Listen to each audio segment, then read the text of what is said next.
அப்படி ஜோடி சேர்க்க முடியுமா? ஏன்னா அவங்க பெண்ணு அவங்க ஆணு தான், அதனால அதுக்கு திருமணம் ஆக முடியுமா? அப்ப ஜோடினா என்ன? சரியான ஜோடி என்ன பண்ணும்? ஒருத்தவங்க கண்டுபிடிக்கணும், அதுக்காக முயற்சி எடுக்கணும் இல்ல. சிலவங்க என்ன பண்ணுவாங்க, கணவனுக்கு அந்த மகனை தேடும் போது மகனுக்கு 30 வயசு, பெண்ணுக்கு 20 வயசு, அது கூட ஜோடி இல்ல. அல்லேலூயா, கர்த்தருடைய நாமம் மகிமை படுவதாக. அல்லேலூயா. இப்போ ஜோடி என்று சொல்லும் போது அந்த ஜோடி எப்படி கண்டுபிடிக்கிறது உங்களுக்கு தெரியணும். ஜோடி எப்படி கண்டுபிடிக்கிறது நம்ம அப்படின்னு யாருக்கு தெரியணும்? இங்க இருக்கிற எல்லாருக்குமே தெரியும். புரியுங்களா? எந்த வசனத்துக்கு எப்படி ஜோடியை கண்டுபிடிக்கிறது, அப்படி கண்டுபிடிச்சாதான் அந்த ஜோடி தான் கரெக்டா என்ன பண்ணுறது வசனம். அதை யார் சேர்க்கிறாரா? ஆவியானவரே சேர்ப்பார். யார் சேர்ப்பாரு? ஆவியானவரே சேர்ப்பார். அப்ப எல்லா வார்த்தைகளுக்கும் வசனங்களுக்கும் என்ன இருக்குது? ஜோடி இருக்கிறது இல்லையா? இப்ப ரட்சிப்பு என்ற ஒரு வார்த்தை இருக்கிறது. என்ன இருக்கு? அதுக்கு ஒரு ஜோடி கண்டுபிடிக்கணும். எப்படி கண்டுபிடிப்பீங்க? இயேசுதான் ரட்சகர் இல்ல. இப்ப ரட்சிப்பு என்ற வார்த்தை இருக்கிறது. இந்த ரட்சிப்பு என்ற வார்த்தை எங்க இருக்கிறது? சங்கீதம் 3ஆம் அதிகாரத்தில் வந்து பாருங்க. சங்கீதம் 3ல எல்லாம் பைபிளை நீங்க திறந்து 3ஆம் அதிகாரத்தை பாருங்க. அதுல ரட்சிப்பு என்ற வார்த்தை எத்தனை இடத்துல வந்திருக்கு? ரட்சிப்பு என்ற வார்த்தை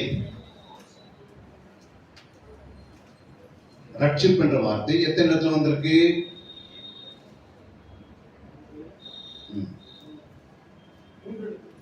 3 இடத்துல வந்திருக்கு. பாருங்க, எல்லாம் திறந்து பாருங்க. சங்கீதம் 3ஆம் அதிகாரத்துல ஐயா கண்டுபிடிச்சிட்டாரு. அதை நீங்க எல்லாம் கண்டுபிடிச்சிட்டீங்களா? 2ல வந்திருக்கு, 7 வந்திருக்கிறது, 7 வந்திருக்கு. பாருங்க, எல்லாம் 7ல வந்திருக்கு. அது பிறகு 8ல வந்திருக்கிறது. ஏன் அது 3 கரெக்டா, 3 மட்டும் கரெக்டா வரணும்? ஏன் 4 ஏன் எழுதி கூடாது? ஆண்டவர் 5 எழுதி வச்சுருக்காங்க. ஏன் 3 மட்டும் கரெக்டா வருது? உங்களுக்கு என்ன தோன்றது? ஏன் ஆண்டவர் 3 மட்டும்? சில சங்கீதம் 1ஆம் அதிகாரத்தை பாருங்க. சங்கீதம் 1ல பாருங்க. இல்ல அதல்ல, அங்க சொல்லப்பட்டிருக்கிறது. அதுல 3 வார்த்தை என்ன இருக்குதுன்னா பாருங்க. 1ஆம் வசனத்துல வழி என்ற வார்த்தை இருக்குது. வழியில் இருக்கா இல்லையா? சங்கீதம் 1:1ல வழி என்ற வார்த்தை ஒன்று இருக்கிறது. எத்தனை பேருக்கு தெரியுது அந்த வழி என்ற வார்த்தை? ஆவிதான் சொல்லல, நான் சொன்னது வந்து வழி இருக்கா? வழி இருக்கு, அது போதும். 6ஆம் வசனத்துக்கு வாங்க.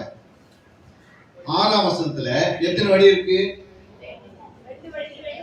2 வழி தான் இருக்கு. மொத்தம் எத்தனை அந்த அதிகாரத்துல எத்தனை வழி இருக்கு? ஏன் 3 வழி வந்தது? ஏமா 3 வழி வரணும்? ஏன் 4 வழி எழுதி இருக்கலாம்ல? இது எத்தனை பேர் புரியுது நான் சொல்றது? இங்க எத்தனை வந்தது? 3 வந்தது. அப்ப நம்முடைய ஆண்டவர் வந்து எதை எழுதனாலும் திருத்தமா எழுதி வச்சிருக்கிறார். எப்படி எழுதி வச்சிருக்கிறாரு? திருத்துவ தெய்வம் நம்முடைய தெய்வம். பிதா, குமாரன், பரிசுத்தாவியானவர். ஆவி, ஆத்மா, சரீரம்.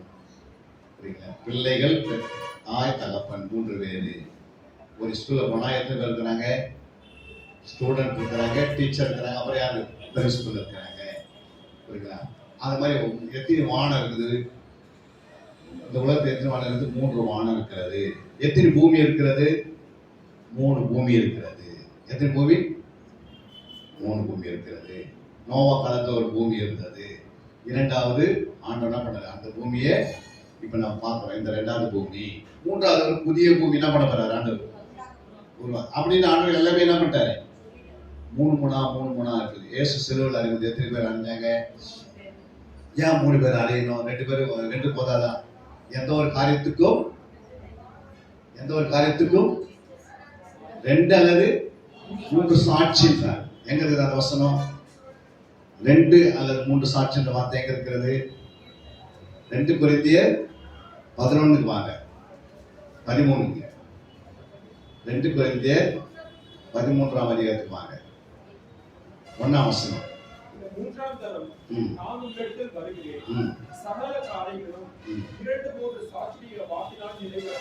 நிலைவரப்படும். என்னது? சகல காரியம் என்ன சொல்றார் ஆண்டவர்? சகல காரியங்களும் 2, 3 சாட்சிகளுடைய வாக்கியினால் நிலைவரப்படும். அப்ப நிலைவரப்படும் என்ன அர்த்தம்? அது நிறைவேறும். புரியுதுங்களா? அப்ப நீங்க பாக்குறீங்க, உங்களுடைய மகனுக்கு பெண் பார்க்குறீங்கன்னு வச்சுக்கோ, நேர போய் அவனை பார்த்துட்டு இந்த பொண்ணை எனக்கு பிடிச்சுன்னு சொல்லிட்டீங்கன்னா அதெல்லாம் அது நிறைவேறுமா? ரெண்டு சாட்சி வேணும் அந்த பெண்ணை குறித்து. என்ன, அந்த பெண் யாருன்றது 2 சாட்சி இல்ல 3 சாட்சி என்ன பண்ணோம், கண்டுபிடிச்சுதான் கட்டணும். நம்ம என்ன பண்ணுவோம், ஒரே சாட்சி என்ன பண்ணுவோம், எங்க பொண்ணு நல்ல பொண்ணு அப்படின்னு நீ கட்டணும்ன்றதுனால ப்ராப்ளம் வீட்டுல தான் இருந்துச்சு. இனி வரைக்கும் அழுது கொண்டு இருக்க மாமியார் பாக்குறோம், இருக்குதா இல்லையா? எந்த ஒரு காரியம் இருந்தாலும் 2 அல்லது 3 சாட்சி வேணும். இயேசு ஞானஸ்தானம் எடுத்தாரு இல்லைங்களா? எடுக்கும் போது அங்க மத்திய 3ஆம் அதிகாரம் 15ஆம் வசனம் வாசித்து பாருங்க. இப்பொழுது இடம் கொடு, இப்படி எல்லா நீதியும் நிறைவேற்றுவது நமக்கு ஏற்றதாக இருக்கிறது என்றார். அடுத்த வசனம். இயேசு ஞானஸ்தானம் பெற்று ஜலத்திலிருந்து கரையேறினவுடனே இதோ வானம் அவருக்கு திறக்கப்பட்டது, தேவாவி புறாவை போல இறங்கி தம்மேல் வருகிறதை கண்டார். அன்றையும் வானத்திலிருந்து ஒரு சத்தம் உண்டாகி, இவர் என்னுடைய நேசகுமாரன், இவரில் பிரியமாய் இருக்கிறேன் என்று. அப்போ இயேசு ஞானஸ்தானம் எடுக்கும் போது பரலோகத்திலிருந்து பிதா பேசுறார், பரிசுத்த ஆவியை அனுப்புறார். 2 பேர் வந்தாங்க இல்லையா? அப்ப இயேசு ஞானஸ்தானம் எடுக்கும் போது பிதா ஒருத்தர் இருக்கிறான்னு அங்க இருக்கிற ஜனங்களுக்கு எல்லாம் தெரிவிக்கிறார். பரிசுத்த ஆவி இறங்குவார்னு யோவான் என்ன பண்றாரு, அந்த வார்த்தை சொல்றாரு. இவருக்கு மேல ஞானஸ்தானம் கொடுக்கும் போது யார் வருவாங்க? இறங்கி பரிசுத்த ஆவியில் இறங்கி வருவாரு.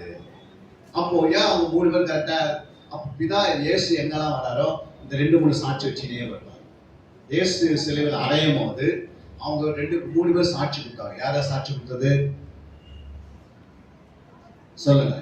இவர் இவரிடத்தில் யாதொரு குற்றம் இல்லை என்று சாட்சி கொடுத்தாங்க. யாரு? ஒண்ணு யூதாஸ் கொடுத்தாரு. யார் கொடுத்தது? அவருக்கு யாதொரு குற்றமில்லாத ரத்தத்தை நான் என்ன பண்ணிட்டேன் அப்படின்னு அவர் சாட்சி கொடுத்தார். அந்த வசனத்தை எழுதி வச்சுக்கணும் இல்லையா?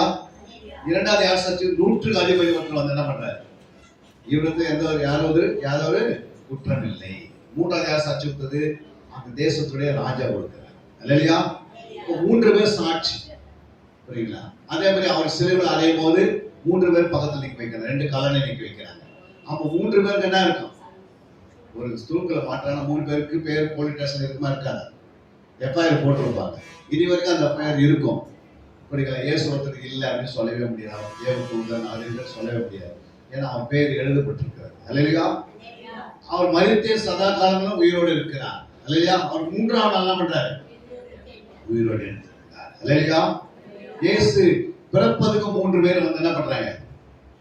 3 சாஸ்திரிகள் வந்து வீட்டுக்கு என்ன பண்றாங்க? அவருடைய பாதத்துல கிரீடங்களை வைக்கிற பணிந்து கொள்கிறாங்க. யாரு? வாசிக்கலாம் 2:11. மத்திய 2ஆம் அதிகாரம் 11. பிள்ளையும் சாஷ்டாங்கமாய் விழுந்து அதை பணிந்து கொண்டு தங்கள் பொக்கிஷங்களை திறந்து பொன்னையும் தூபவர்க்கத்தையும் வெள்ளைப்பழத்தையும் அதற்கு காணிக்கையாக வைத்தார். பாருங்க என்னென்ன வைக்கிறாங்க? ஃபர்ஸ்ட் என்ன வைக்கிறாங்க?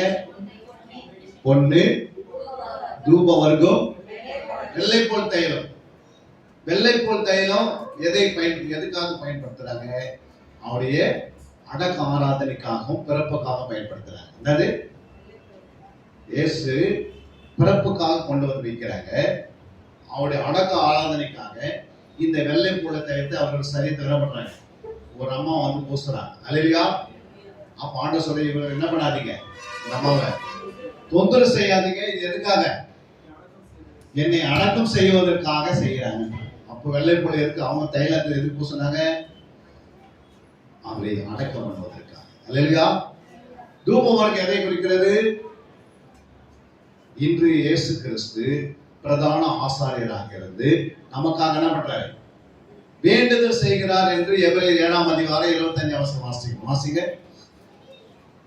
எபிரேயர் 7:25. மேலும் தமது மூலமாக தேவனுக்கு சேர்ந்தவர்களுக்காக வேண்டுதல் செய்யும்படிக்காக அவர் எப்போதும் உயிரோடு இருக்கிறது போல அவர் முற்றுமுடிய ரட்சிக்க வல்லவருமாய் இருக்கிறார். நம்ம என்ன பண்றாரு? முற்றுமுடிய நம்ம ரட்சிக்கணும். ரட்சிப்பு என்ன இருக்குது? ஏற்கனவே சொன்ன 3 ரட்சிப்பு சொன்ன பாருங்க. நம்மளை முற்றுமுடிய ரட்சிக்கத்தான் இயேசு என்ன பண்ணாரு? இந்த உலகத்தில் இப்போதான் அவர் பிரதான ஆசாரியராக இருக்கிறார். இப்போ அவர் என்ன இருக்கிறாரு? பிரதான ஆசாரியர் என்றால் அதுதான் தூப வர்க்கம். 2வது ஒரு சாஸ்திரி வைக்கிறாங்களா? என்ன வைக்கிறாங்க? தூப வர்க்கத்தை வைக்கிறாங்க. 3வது என்ன சொல்றாரு ஆண்டவரே? பொன் எதை குறிக்கும்? பொன் எதையுமே குறிக்கும். ஏன் கோல்டு கொண்டு அங்க வைக்கிறாங்கன்னா அது கிரீடங்களை குறிக்கிறது. எதை குறிக்கிறது? கிரீடம். புரியுங்களா? பொன்னினாலே ஒரு கிரீடத்தை உண்டு பண்ணி அவர் தலைவர் வைப்பாங்க. அது ராஜ்யத்தை குறிக்கிறது. எதை குறிக்கிறது? 3வது வருகை, பயங்கர வருகையில் அவர் இந்த பூமியில இந்த அந்தி கிறிஸ்துவையும் மலு சர்பத்தையும் கள்ள தீர்க்கதரிசிகளுடைய ஆட்களையும் என்ன செய்வார்? ஆண்டவரே அழிப்பார். அல்லேலூயா. யுத்தம் பண்ணி ஜெயிப்பார் 1000 வருட அரசாட்சிக்கு முன்னாடி. அல்லேலூயா. அப்போ அவருக்கு 3 வருகை குறித்து அது 3 வைக்கப்பட்டிருக்கு. புரியுங்களா? நிறைய பேர் என்ன சொல்லுவாங்க? ஒரு ட்ரீ ஒன்று வைப்பாங்க. சில பேர் கிறிஸ்துமஸ் நாட்கான ஒரு கிரீன் ட்ரீ ஒன்று வைக்கிறாங்க. எதுக்கு வைக்கிறாங்க? அடையாளம். என்ன அடையாளம்? அந்த இயேசு எங்க பிறந்தாருன்னு சொல்லி வேதத்துல ஒரு வசனம் இருக்கு. புரியுதுங்களா? உன்னத பாட்டுல நீங்க போய் பாத்தீங்கன்னா அது எந்த வசனம்? 5-8 வாசிக்கலாம்.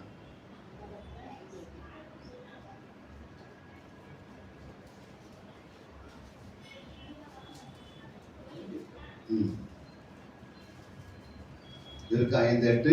எருசலேம் குமாரத்திலே என் நேசரை கண்டிக்கலானால் நான் நேசத்தால் சோகமடைந்திருக்கிறேன் என்று அவருக்கு சொல்லும்படி உங்களை ஆணையிடுகிறேன்.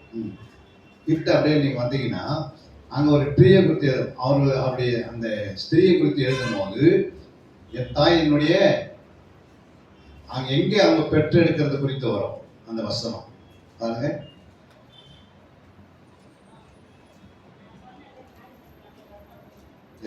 எட்டு கூட வந்து பார்க்கலாம். 8ஆம் அதிகாரத்துக்கு வாங்க.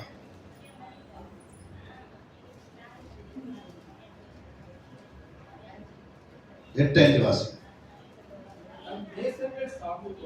தன் நேசர் மேல் சார்ந்து கொண்டு வனாந்தரத்தில் வருகிற இவர் யார்? பாருங்க எங்க எழுப்புறாரு? கிச்சிலி மரத்தின் கீழே என்ன பண்றாரு? உன்னை எழுப்பினேன். பாருங்க எங்க பெற்றுக்கிறாங்க? அங்கே உன் தாய் உன்னை பெற்றால். பாருங்க வேதனைப்பட்டு பெற்றிருக்கிறார். இயேசு எங்க பெற்றெடுக்கிறாங்க? கிச்சிலி அந்த மரத்துக்கு கீழே. கிச்சிலி மரம் எப்படி இருக்க? ட்ராக்கா இருக்காங்க, கிரீன். அல்லேலூயா. அப்ப இயேசு எங்க பிறந்தாரு? அதுக்குள்ளதான் மாட்டு தொழிலாளர் கொண்டு வந்து வைக்கிறது, எல்லாத்தையும் கொண்டு வைக்கிறது அதுக்கு அடுத்தது. அல்லேலூயா. அவங்க அந்த ரூட்ல வரும்போது அந்த நேரத்துக்கு என்ன உண்டாகுது? பிரசவ வேதனை வந்து அந்த இடத்துல பெற்றெடுத்து இன்னொரு கொண்டு வராங்க. அதெல்லாம் அடுத்தது மத்திய மார்க்கு வாசிக்கிறோம். ஆனா இயேசு அந்த மரத்தை எதுக்கு வைக்கிறோம்? ஸ்டால் எதுக்கு வைக்கிறோம்? ஏற்கனவே லேவி ராகத்துல அது குறித்து என்ன பண்றாரு? யாக்கோபுல ஒரு நட்சத்திரம் தோன்றும் சொல்லப்படுது. அது ஆண்டவராக இயேசு கிறிஸ்து அடையாளத்தை குறிக்கிறது. அல்லேலூயா. ஒவ்வொன்றும் ஒரு அடையாளத்தை ஆண்டவர் தீர்க்கதரிசனம் எழுதிதான் இந்த பூமிக்கு வரார். அப்ப 3 விதமான காரியங்களை நாம் பார்த்தோம். எத்தனை விதம்? 1 வெள்ளை போல தைலம், 2வது தூப வர்க்கம்.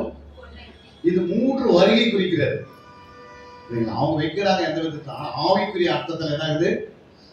எந்த ஒரு வார்த்தையும் நம்ம வந்து உரிய அர்த்தத்தை நம்ம கண்டுவிடாது. இப்ப தூப வர்க்கம், வெள்ளை போல் தைலம், தூப வர்க்கம், பொன். இது சாதாரண அர்த்தம் எதை குறிக்கிறது?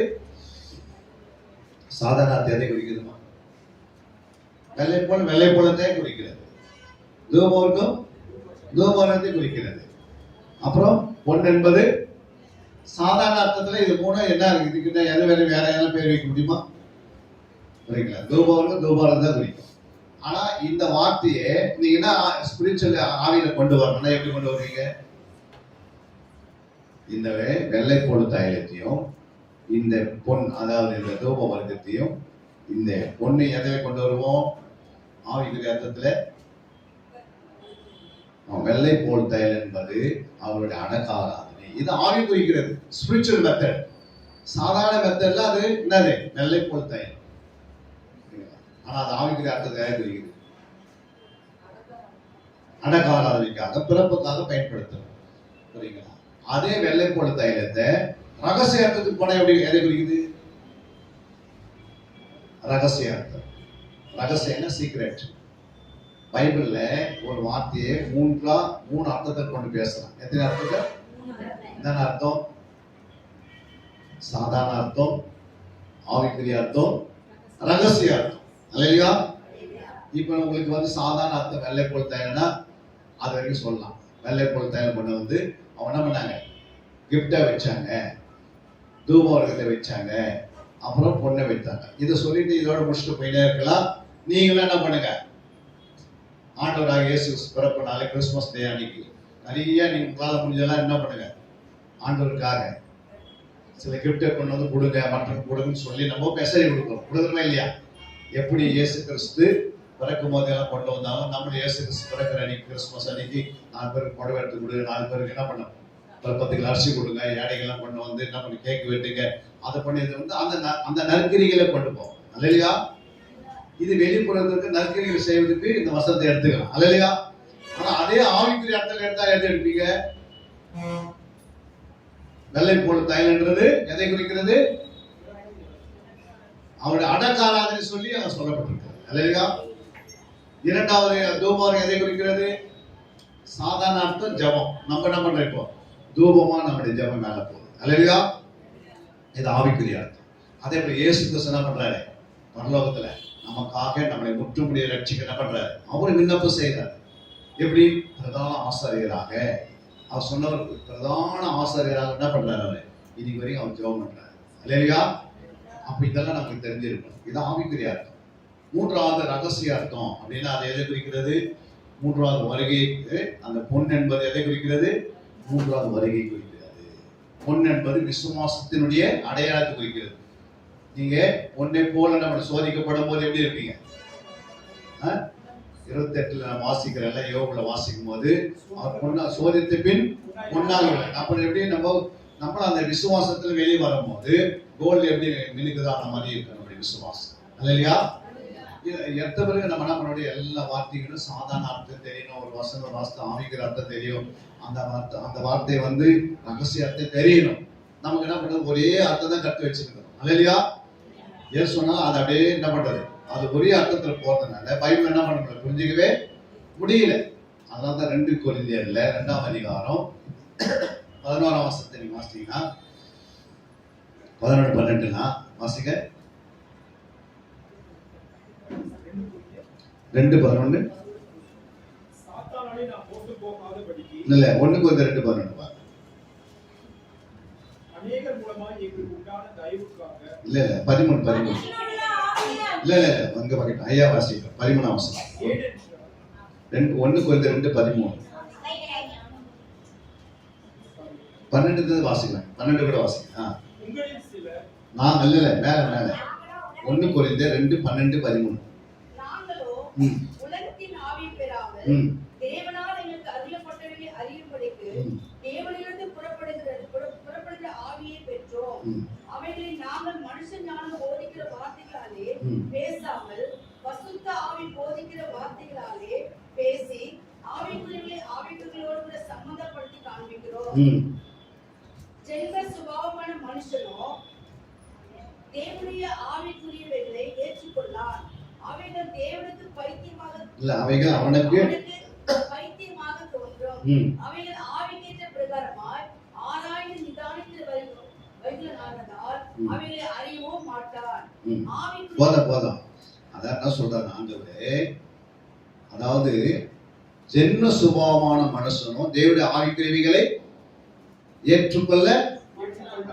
ஏன் ஏற்றுக்கொள்ளனா, அவனுக்கு வெறும் அதாவது நம்ம ஆவிக்குரிய வார்த்தைகளை சொல்றப்ப சிலவங்களுக்கு புரியவே புரியாது. இங்க கூட சிலவங்க நீங்க மாம்சத்துல அதாவது ஜென்ம சுபாவம்னா சாதாரண அர்த்தம் சொல்லியிருந்தா அதான் புரியும்.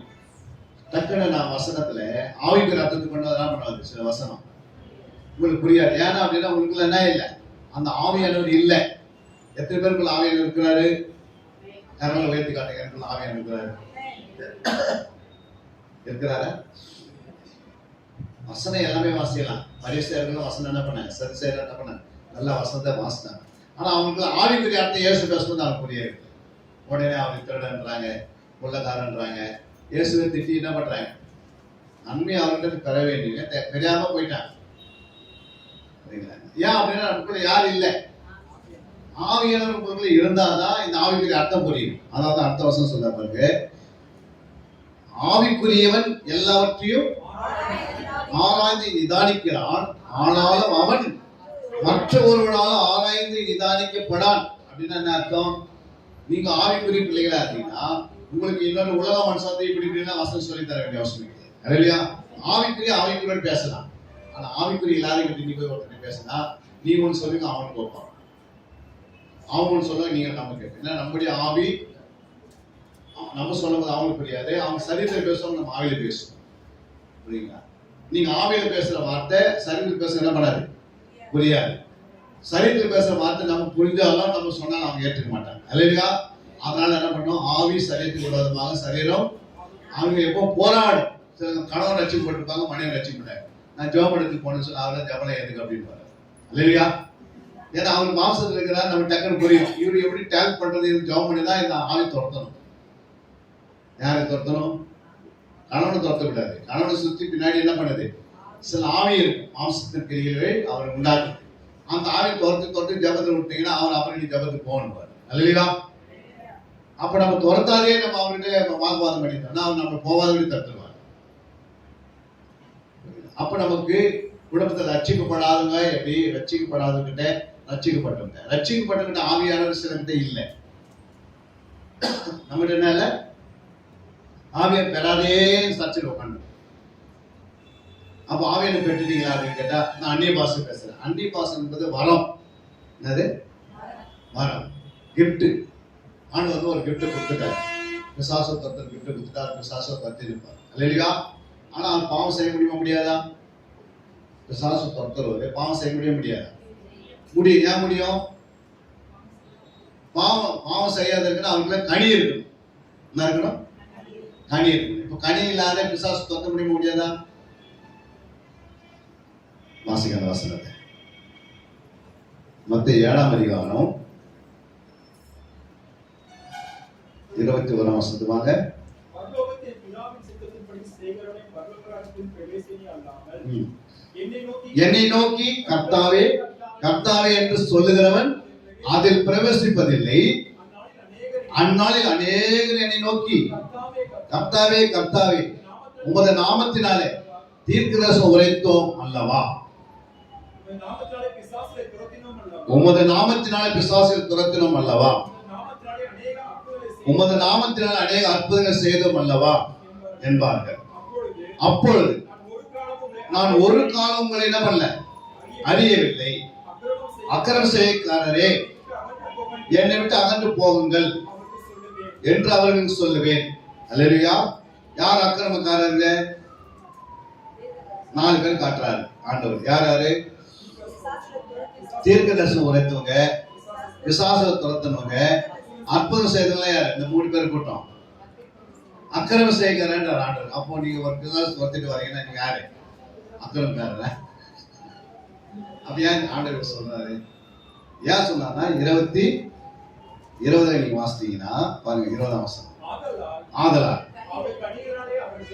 அப்ப என்ன பண்ண? கனியை குறித்து பேசுறாரு. அதுக்குள்ளதான் சித்தத்தை குறித்து பேசுறாரு. ஃபர்ஸ்ட் 20ல கனியை வருது, 21ல சித்தம் வருது, 22ல அற்புத அடையாளம் வருது. 3 காரியம் சொல்றாரு. ஃபர்ஸ்ட் கனி, சித்தம், அற்புத அடையாளம்.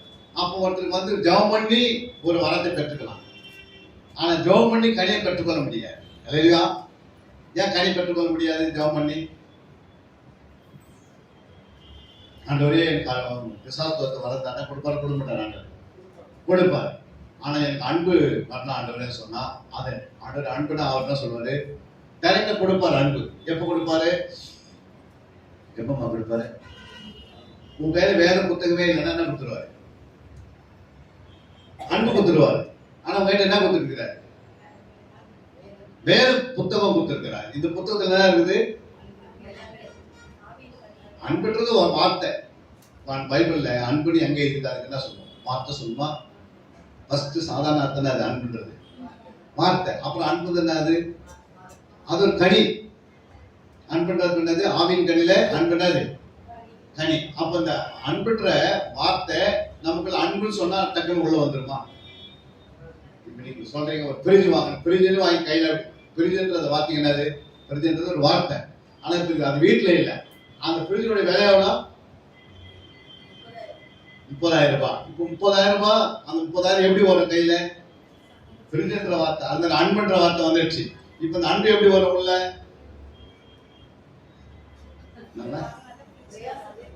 இப்ப அன்பு எப்படி வருதுன்னு போய் வேதத்தை என்ன பண்ணோம்? ஆராயணும், தேடணும், தியானிக்கணும். இப்ப அன்பா இருக்குன்னு சொல்லிட்டு போயிட்டோம். ஆனா அன்பா இருக்கிறதுக்கு என்ன செய்யணும்? பிரிஞ்சு உங்களுக்கு கிடைக்குன்னு சொல்லிட்டு போயிட்டோம். அதுக்கு அதுக்கு போய் வேலை செய்து கஷ்டப்படணும். இல்லைங்க நான் பிரிஞ்சு சொல்லிட்டு போயிட்டாரு, அது வீட்டுக்கு தானே வரும் அப்படின்னு சொல்லணுமா? வராது. அது அப்போ நல்ல உபதேசமா மாறிடும். அப்ப வேதத்தை கையில கொடுத்துட்டாரு. அப்ப அன்பு எப்படி வருது பாருங்க. ஒரு கனி எப்படி வர்றதுக்கு ஆண்டவர் சொல்றாரு. அது மாதிரி 9 கனி எப்படி உள்ள வருது. எல்லாத்துக்குமே வசனம் வச்சுதான். ஏன்னா இப்ப உலகத்தில் கூட ஒரு ஒரு பழத்தை பார்க்கணும், ஒரு மாம்பழத்தை பார்க்கணும். புரியுங்களா? ஆண்டவருக்கு மாம்பழத்தை கையில கொடுப்பாரா, இல்ல விதையை கையில கொடுப்பாரா? விதை ஏன் கொடுத்தாரு? இந்த உலகத்துல எங்குமே நிலமே இல்லை அப்படின்னா டைரக்டா மாம்பழம் கையில கொடுப்பாரு. ஆனா பூமியை உண்டாக்கி வச்சுட்டு ஆண்டவர் உங்களுக்கு மாம்பழத்தை கொடுப்பாரு, விதையை கொடுப்பாரு. விதை கொடுத்து நீ ஏறு ஓட்டி என்ன செய்யணும்? விதைத்து பலன் பெற்றுக்கணும். நிறைய பேர் கூட மாம்பழமே கொடுங்க ஆண்டவர் கேட்கிறாங்க. அப்படியே ஆண்டவர் என்ன பண்ண எழுத புரியுதுங்களா? பூமியே இல்லை அப்படின்னா என்ன பண்ண? எல்லாத்தையும் ஆண்டவர் என்ன பண்ணுவாரு? கொடுப்பாரு. வேதமே கையில் இருந்தா எல்லாத்தையும் அவர் கொடுத்துருவாரு. புரியுங்களா? அப்ப வேத நீங்க விசுவாசம் பாரு அப்படின்னு ஆண்டு கேட்கிறாரு. யாருக்கிட்ட? சிறுசு சொல்லுங்க. பிசாசியா போக மாட்டது அப்படின்னா நீ உபவாசத்தினால ஜபத்தினால இல்லையா? அப்போ அங்க உபவாசம் ஜபம் பண்ணும் போது விசுவாசம் வளர்ந்ததுதான் அந்த ஜபம் நடக்கும் இல்லையா? விசுவாசம் அவங்ககிட்ட இல்லாத பிசாசம் பண்ண முடியாது, போக மாட்டாரு. அப்ப வேதத்துல ஒரு விசுவாசம் இருக்குது தனியில. அந்த விசுவாசம் வருவதற்கு நான் எதிர்க்கு நான் உங்களோட கூட இருப்பேன்னு அவரே சொல்றாரு. அப்ப எதிர்க்கு போய் இவ்வளவு வசதி கேட்டு விசுவாசம் வரலையே அப்படின்றாரு. அப்ப வசதி கேட்க கேட்க விசுவாசம் வந்துடணும். வசதி கேட்க கேட்க என்ன பண்ணணும்? அன்பு வந்துடணும். எல்லா கனிகளும் வரணும்னா இந்த வசனம் உள்ள போய் வேலை செய்தா தான் வரும். அப்போ ஒரு மனுஷனுடைய இருதயத்தில் விதைத்த பிறகு அது 30-60 என்ன செய்யணும்? பலன் கொடுக்கணும். அப்படின்னு என்ன பலன் கொடுக்கணும்? கனி தான் கொடுக்கணும் இல்லையா? கனி வந்தா எல்லாம் கிடைச்சிடும். கனி இல்லைன்னா என்ன பண்ணாரு? உங்கள்கிட்ட அன்பு இல்லாத எல்லாத்தையும் கொடுத்து பாருங்க, நாசப்படுத்திடுவாங்க. புரியுங்களா? எங்க யூஸ் பண்ணு தெரியாது. அன்பு கொடுத்துட்டு நீங்க எல்லாத்தையும் கொடுத்து பாருங்க, என்ன பண்ணுவாங்க? அந்த அன்பினாலே அந்த வரங்கள்லாம் அழகா வேலை செய்து அன்பினால அவங்களையும் பாதுகாப்பாக மற்றவங்களும் என்ன செய்வாங்க? உருவாக்கிடுவாங்க இல்லையா? அப்போ 1 பேதுரு 1 தீமோத்தேயு 1ஆம் அதிகாரம் 5ஆம் வசனம். 1 தீமோத்தேயு 1:5.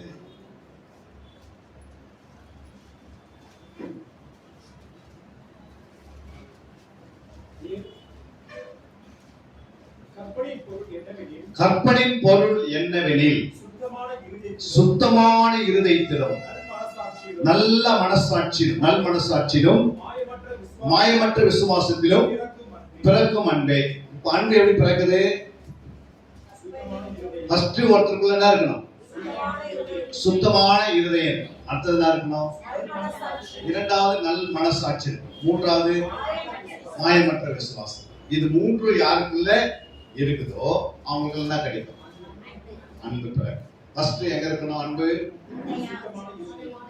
ஃபர்ஸ்ட் நமக்கு சுத்தமான இருதயம் ரெடி பண்ணணும். இப்ப சுத்தமான இருதயத்தை யார் ஆயத்தப்படுத்துறீங்களோ ஃபர்ஸ்ட் நம்ம இருதயத்தை ஆயத்தப்படுத்தணும். 2வது என்ன ஆயத்தப்படுத்தணும்? நம்ம ஆத்மாவை என்ன செய்யணும்? ஆத்மா தான் நல்ல மனம் இருக்குது, கெட்ட மனம் இருக்குது.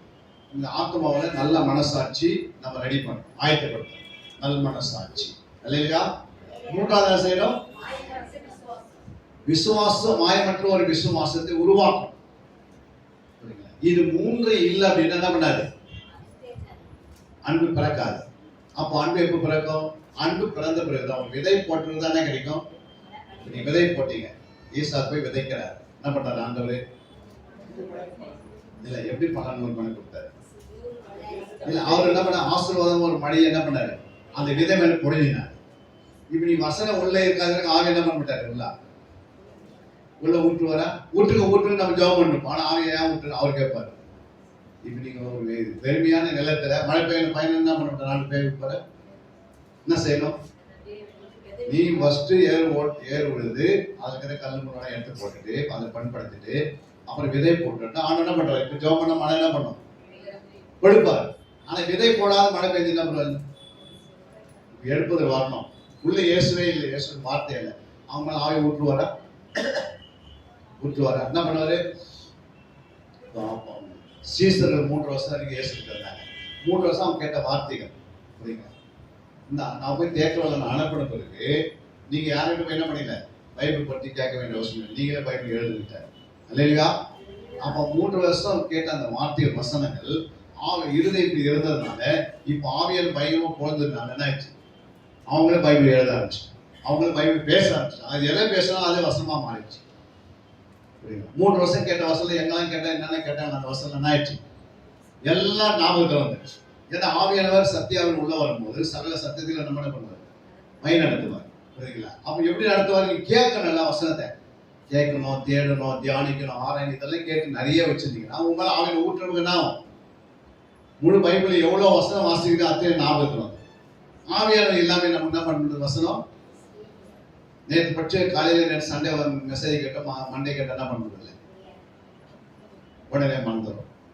அப்போ ஒவ்வொரு மண்டே 52 சண்டே வந்து மெசேஜ் கேட்டுட்டு அப்புறம் நம்ம என்ன நடந்தது கேட்டால் எந்த சுபாவம் மாற மாட்டேங்குது, அவங்களுக்குள்ள எந்த வாழ்க்கை மாற மாட்டேங்குது, அவங்களுக்குள்ள என்ன பண்ணுறது பரிசுத்தம் உண்டாக மாட்டேங்குது. அப்படி இருக்கிறவனமாகவே என்ன பண்றாங்க? இருக்கிறாங்க. அதே ப்ராப்ளம் தான், அதே கோபம், அதே எரிச்சல், அதே பலவீனம், அதே எதிர்த்து பேசுற குணங்கள், அதே என்ன பண்றது இச்சைகள், எல்லா மாம்ச இச்சை எல்லாம் வேலை செய்தாங்க. எதுவுமே மாற மாட்டதுக்கு காரணம் என்ன? ஏன் மாற மாட்டேங்குது? நம்ம தேடுறதில்ல, தியானிக்கிறதில்ல, ஆராயதில்லை. அது கொண்டு போய் உள்ள வச்சு அதை வேலி அடிக்கணும், பாதுகாக்கணும். ஒரு வசனம் உள்ள போச்சு, நம்ம விதை போடுறீங்க, போட்டுருக்கு சும்மா அப்படி விட்டா உழைச்சி வரும்போது அப்ப ஃபுல்லா வேலி அடிக்கணும். அப்ப நீங்க வசனம் உள்ள போட்டு என்ன பண்ணணும்? ஜெபம் பண்ணி அந்த ஒரு வசனம் கூட நான் கேட்ட வசனம் எங்க போகக்கூடாது, என்னட்டு வெளியே பிசாசு எடுத்துட கூடாது அப்படின்னு வசனம் இருக்குது. இங்க ஆண்டவர் சொல்றாரு 3 காரியம் சொல்றது. கற்பனையின் பொருள். அப்ப கற்பனையின் பொருள்னா என்ன? கற்பனைனா என்ன? கற்பனையின் பொருள் இருக்கு. வேதத்தில் எத்தனை கற்பனை இருக்கு? எத்தனை கற்பனை இருக்கு? ஐயா சொன்னா 2 கற்பனை இருக்கிறது. நீங்க எத்தனை சொல்றீங்க? எதுவுமே எது எடுத்தாலும் எத்தனை கற்பனை இருக்கும்? 3 கற்பனை இருக்கிறது இல்லையா? 1 மத்திய 22ஆம் அதிகாரம் 37, 38, 39 வாசித்தீங்கன்னா வாசித்து பாருங்க. நோக்கி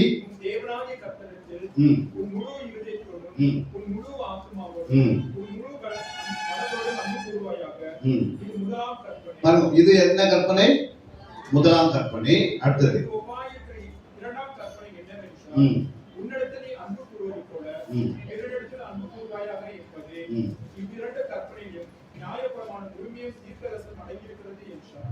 அடுத்தது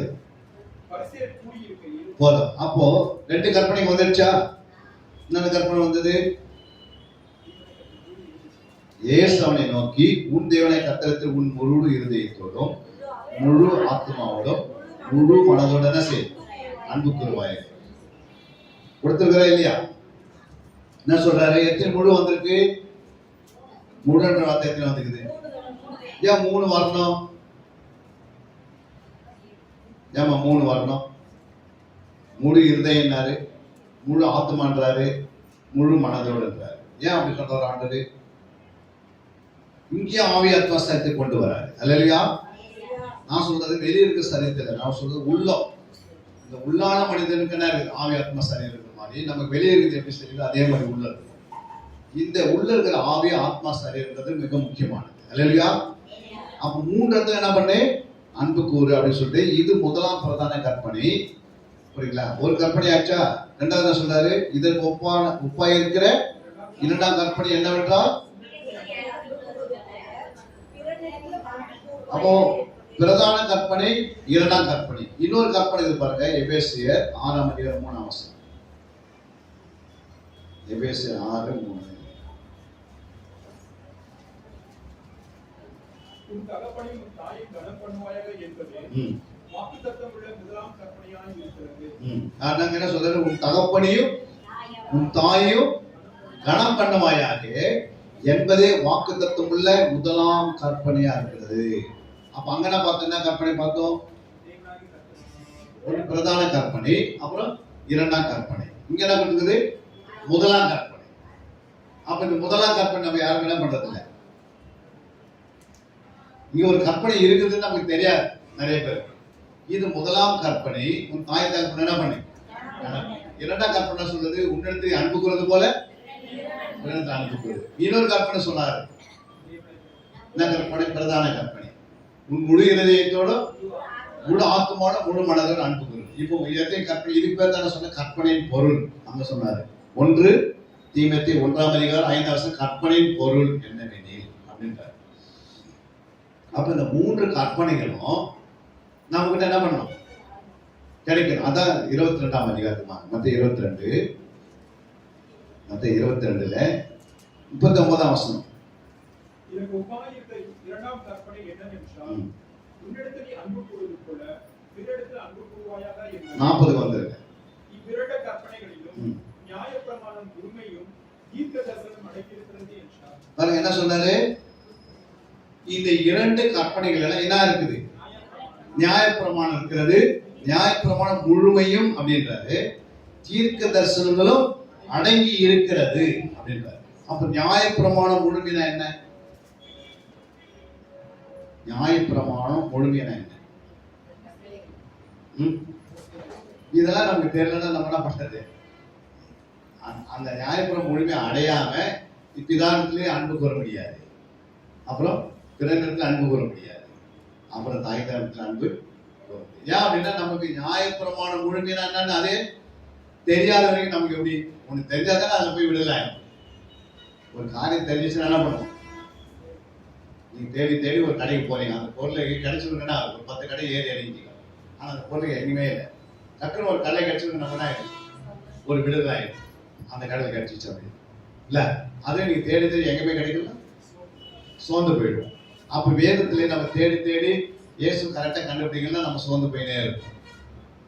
கிடைச்சிச்சுன்னா நாம சத்தியத்தை அறிவில் சத்தியங்களே விடுதலை. அப்ப சத்தியத்தை அறியாத வரைக்கும் நம்ம என்ன இல்லை, விடுதலை. இப்ப இந்த சத்தியத்தை நியாயப்பிரமாணம் முழுமைன்றது ஒரு சத்தியம், அது எப்ப அறியுது அப்படின்னா என்னன்னு நமக்கு தெரியலையே.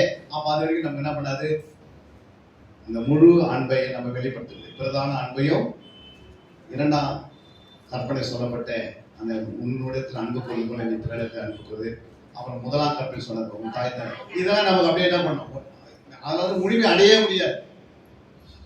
ஒன்று தெரிஞ்சாதான் கரெக்டா என்ன பண்ண முடியும். ஆமா, சிக்கன் குழம்பு செய்யறீங்க, செய்யறதுக்கு என்னென்ன வேணும் அப்படின்னு ஒரே சிக்கன் மட்டும் வாங்கி வந்து கடாயில போட்டு எடுத்துட்டு சிக்கன் குழம்பு சொல்ல முடியுமா? அது என்ன சேர்க்கிறோம், ஒரு பக்கம் ஃபர்ஸ்ட் பாத்திரம் வேணும், இரண்டாவது சிக்கன் வேணும், ஏன்னா சிக்கன் குழம்பு சொல்லிக்கிறேன். அப்போ அதுக்கு தகுந்த மசாலா வேணும், அது எல்லாமே அதில் அடங்கிடுச்சு, புரியுங்களா? வேற என்ன வேணும், அதுக்கு தண்ணீர்ல வேணும், அது ஒரு பக்கம்.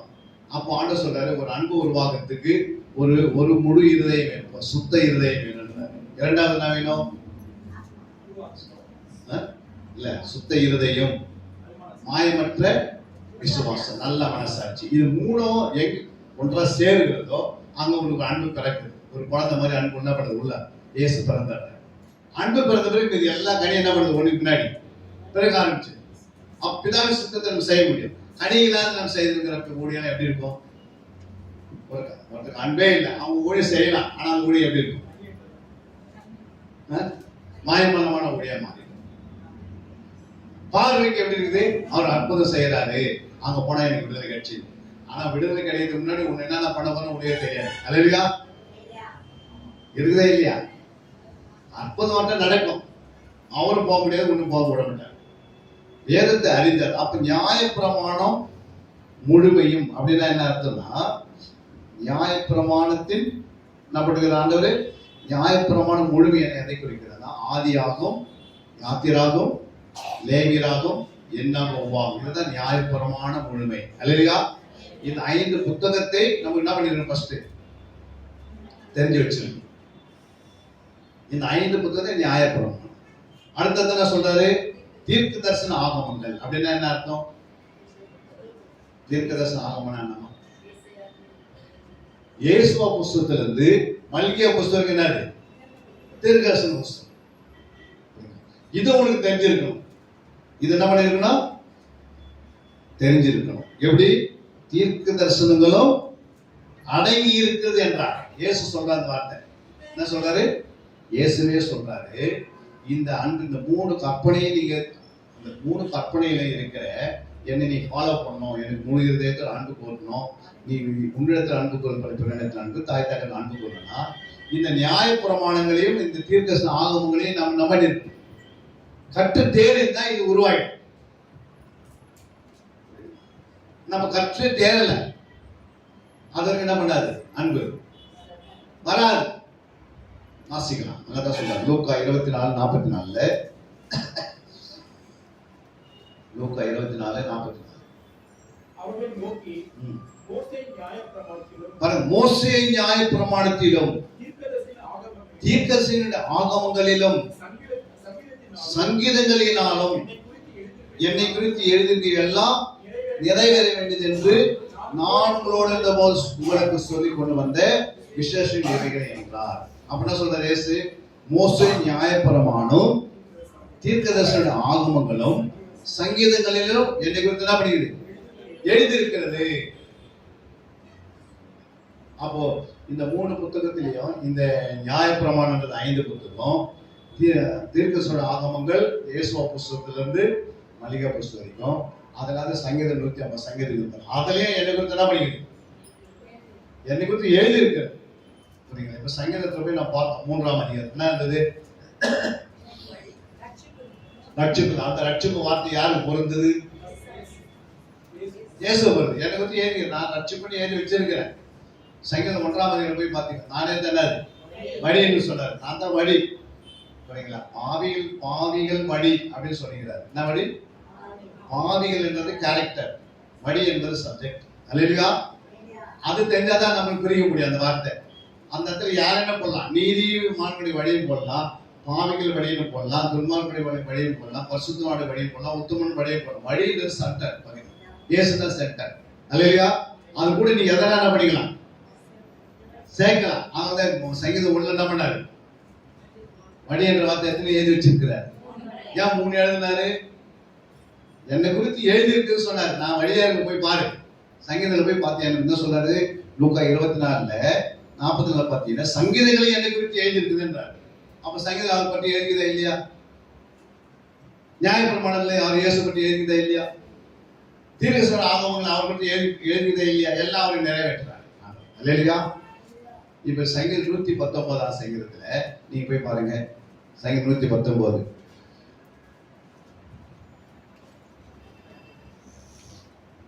இப்ப 119ஆம் சங்கீதத்துல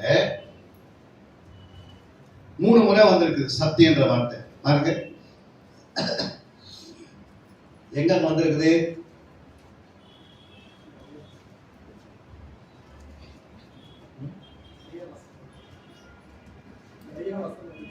நிறைய இருக்குது. ஆனா சத்தியன்ற வார்த்தை மட்டும் 3 இடத்துல இருக்குது. எத்தனை வசனம் இருக்கு? 119ஆம் சங்கீதத்துல எத்தனை வசனம் இருக்குது? 182 76 வசனத்துல ஏன் சத்தியம் மட்டும் 3 இடத்துல கரெக்டா வரும்? பாருங்க எங்க வந்து சத்தியம் நீங்க தான் கண்டுபிடிக்கணும். நான் சொல்லிடுவேன், ஆனா நீங்க என்ன பண்ணணும்? நான் கண்டுபிடிச்சு இதுக்கு டைம் ஒதுக்குனாதான் 119 சங்கீதம் என்னன்னு தெரியுது. இருக்கா?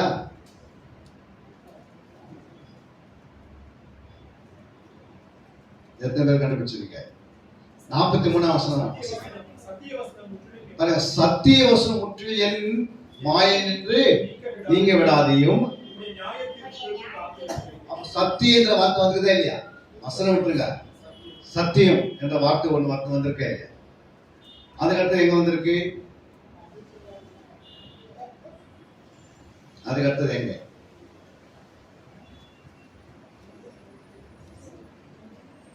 வேற என்ன கண்டுபிடிச்சீங்களா? 142 வாங்க. உம்முடைய நீதி ம் நித்திய நீதி, ம். உம்முடைய வேதம் சத்தியம். பாருங்க, உங்களுடைய வேதம் சத்தியம். அங்க வசனம் சத்தியம், இங்க வேதம் சத்தியம். அதுக்கு அடுத்தது வாங்க 160. உம்முடைய வசனம் சமூலமும் சத்தியம், ம். உம்முடைய நீதி நியாயம் எல்லாம் நித்தியம். அப்ப என்ன சொல்றாரு? வசனம் சமூலம் எப்படி இருக்குது? சத்தியமா இருக்குது. இப்போ 3 சத்தியம் கரெக்டா வந்துக்குதே இல்லையா? இதுக்கு மேல எங்கேயும் சத்தியன்ற வார்த்தை இல்லையா? சத்தியம் வந்தது.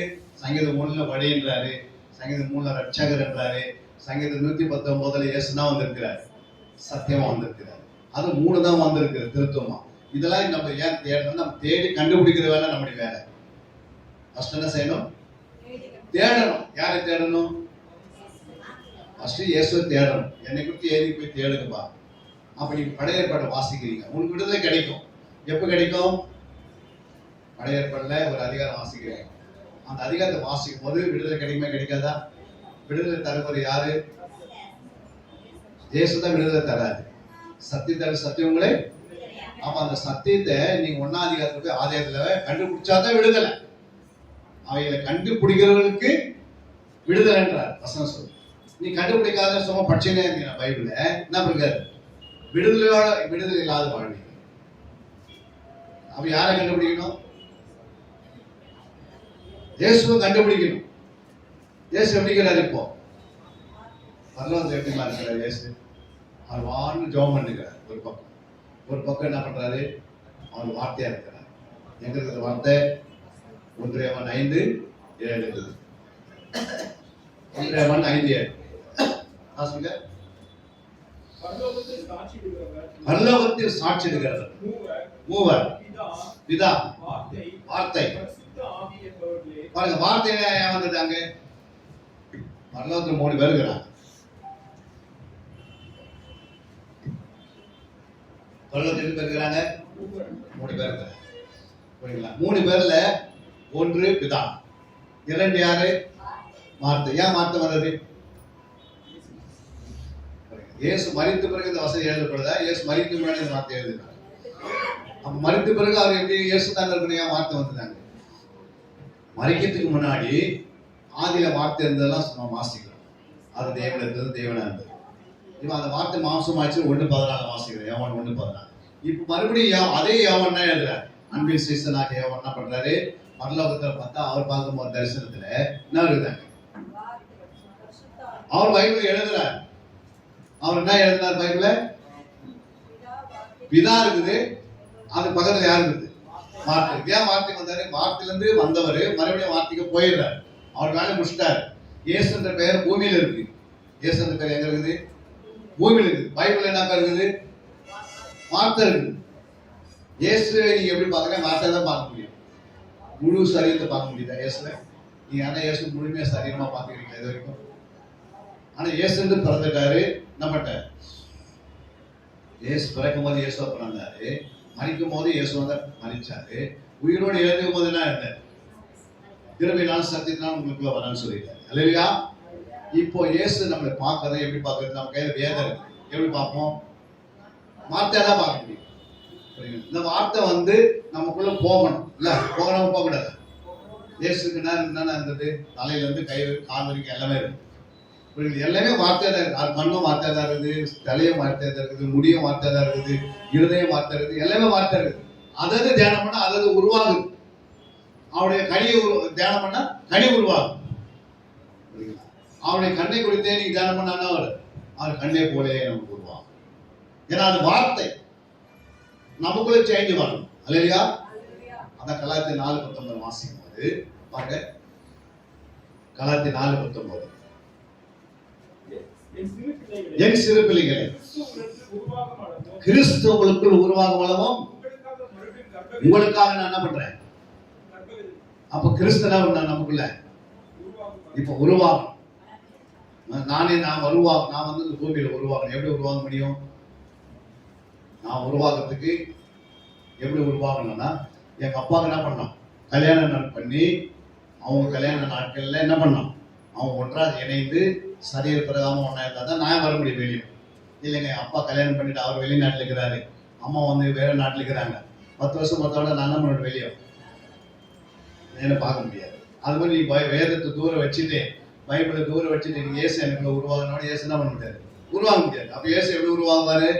உனக்கும் அந்த வசனத்துக்கு என்ன இருக்கணும், எதுக்கு கனெக்ட் இருக்குதோ இல்லையோ, வசனத்துக்கு உனக்கு கனெக்ட் இருந்தா, ஒருமைப்பாடு இருந்தா, அந்த வசனத்து மேல உனக்கு பசிதாக இருந்தா, அந்த வசனத்தை மேல உனக்கு வாஞ்சிய வயிறாக்க இருந்தா, அந்த வசனத்தை எப்போது இரவு பகலும் தியானித்தா இயேசு உள்ள உருவாகும். நீ பைபிளே வாசிக்கிறது இல்லை, தேடுறதே இல்லை, தியானிக்கிறதே இல்லை, சொல்றதா என்ன பண்றது, எழுதுறதே இல்லை, எதுவே செய்யாத நான் இயேசு பிள்ளை சொல்லிட்டு முடிவு மரணம் சந்திக்கும் போது பேர் மட்டும் தான் எங்க இருக்கும், கல்லல்ல இருக்கும். வேற எங்க இருக்காது பேரு? ஜீவ புஸ்தகம் இருக்காது, ஞாபக புஸ்தகம் இருக்காது, ஆட்டுவினை புஸ்தகம் இருக்காது, சபையே இருக்காது. அங்கே அவங்க பாஸ்டர் யாரும் பார்க்கவே முடியாது.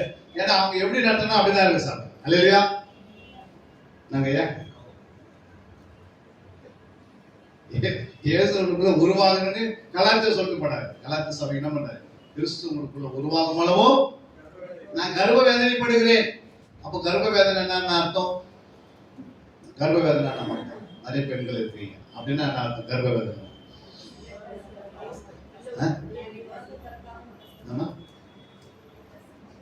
சொல்லுங்க. கர்ப்ப வேதனை என்ன? கர்ப்ப வேதனை அர்த்தம் தெரியல. கர்ப்ப வேதனைனா 9 மாசம் 29 நாட்கள் அந்த பிள்ளை வயிற்றுக்குள்ள வச்சு பெத்தனது அந்த அம்மாவுக்கு கர்ப்ப வேதனையா இருக்கும். அப்படின்னா எனக்கு சரியா சாப்பிட முடியாது, சரியா பழக முடியாது, அப்புறம் சரியா என்ன செய்ய முடியாது, நடக்க முடியாது, வேகமா ஓட முடியாது. ஒரு குழந்தை 9 மாதம் 28 நாள் 29 நாள் வயிற்றுல இருக்கிற வரைக்கும் அவங்க எல்லாத்தையும் சாப்பிட முடியுமா? இஷ்டத்துக்கு இதெல்லாம் சாப்பிட முடியாது. அப்போ அந்த 9 மாதம் 29 நாளுக்கு என்ன பண்றாங்க? அந்த பிள்ளையை வெளியே கொண்டு வருவதற்காக பிரயாசப்பட்டே இருக்கிறாங்க. அதுக்கு என்னென்ன போய் டாக்டர் என்ன பண்ண அடிக்கடிக்கு 3 மாசம் 6 மாசம் 9 மாசம் கேட்டே வராங்க. ஏன் கேட்டு வராங்க? அந்த பிள்ளையை வெளியே கொண்டு வரதுக்கு என்ன பண்ணணும்? அவ்வளோ அந்த பிள்ளை மேலே நேசம் இருக்கணும், 2வது பாசம் இருக்கணும், 3வது அதை உருவாக்குறதுக்கு வயிற்றுல உருவாக்குறதுக்கு என்ன சாப்பிட்டா அந்த பிள்ளை வளரும், என்னென்ன சாப்பிடணும் எல்லாம் கேட்டு என்ன பண்றாங்க?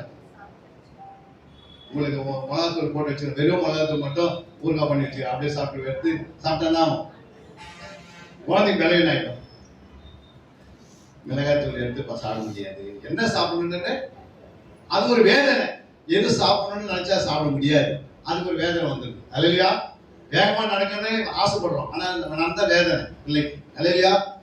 தாய்க்கு வேதனை. அப்போ அந்த ஒரு பிள்ளை 9 மாதம் 29 மாசம், அதாவது 29 நாட்கள் 29 நாட்கள் உள்ள வந்து சுத்தமா அந்த பிள்ளை வெளியே கொண்டு வரதுக்கு அது முழு உருவ சரீரம் எல்லாம் நல்லா இருக்கிறன்னா அந்த தாய் என்ன பண்றாங்க?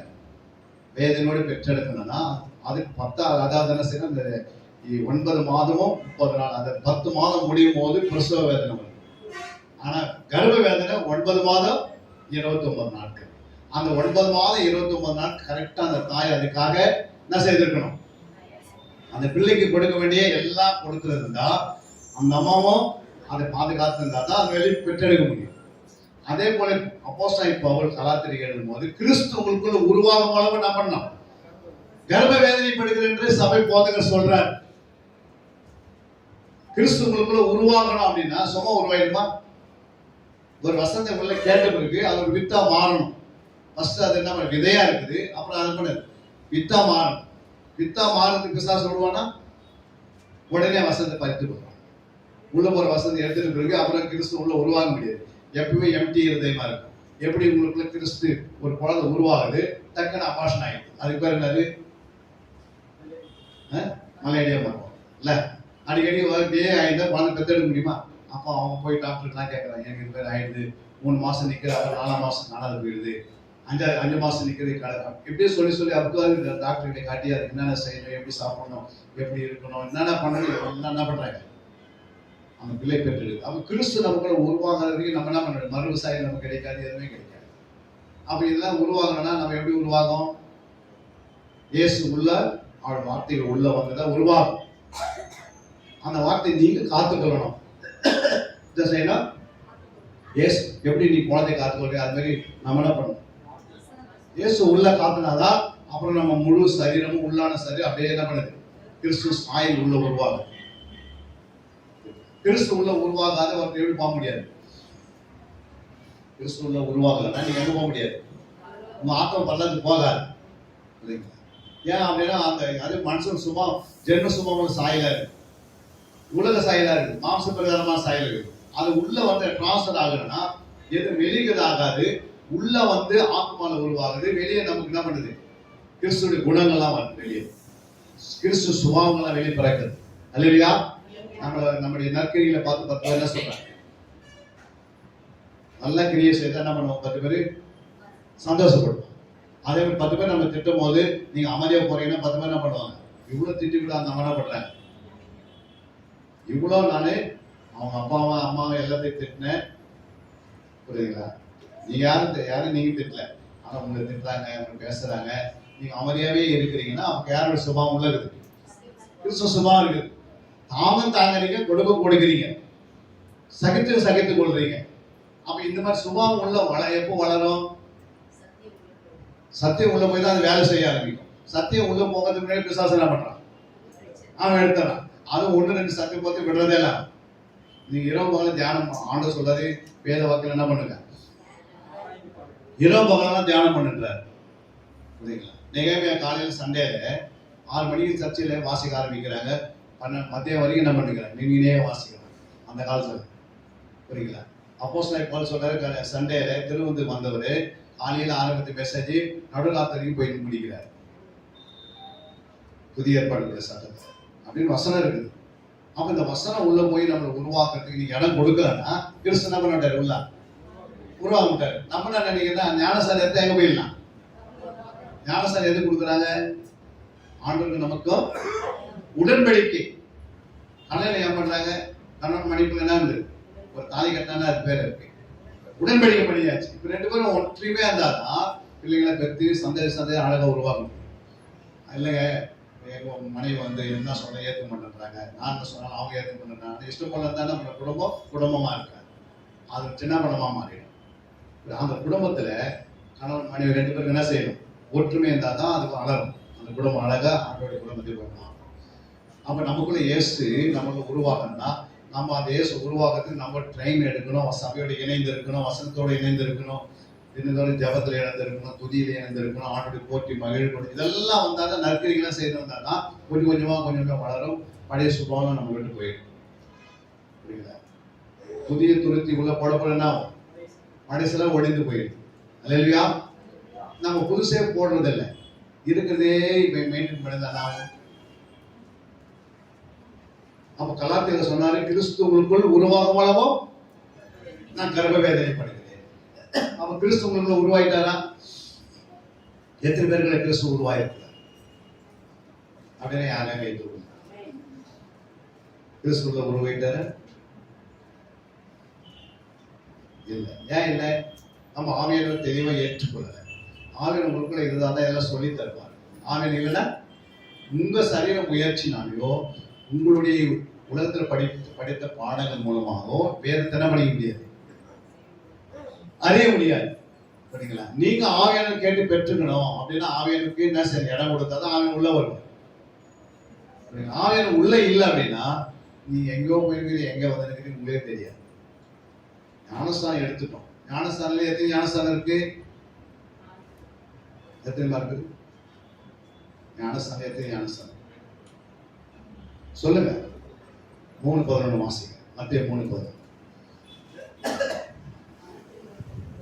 மத்தேயு 3:11. மனம் திரும்புதலுக்கென்று நான் உங்களுக்கு ஜலத்தினால் உங்களுக்கு ஞானஸ்தானம் கொடுக்கிறேன், எனக்கு பின் வருகிறவரோ என்னிலும் வல்லவராய் இருக்கிறார், ஆத்திரன் அல்ல, அவர் பரிசுத்த ஆவியினாலும் அக்கினியினாலும். யார் கொடுப்பார், அவர் கொடுப்பார். அவர் தான் அங்கே போட்டுப்பார். அவர் பரிசுத்த ஆவியினாலும் அக்கினியினாலும் கொடுக்கிறது இயேசுடைய வேலை.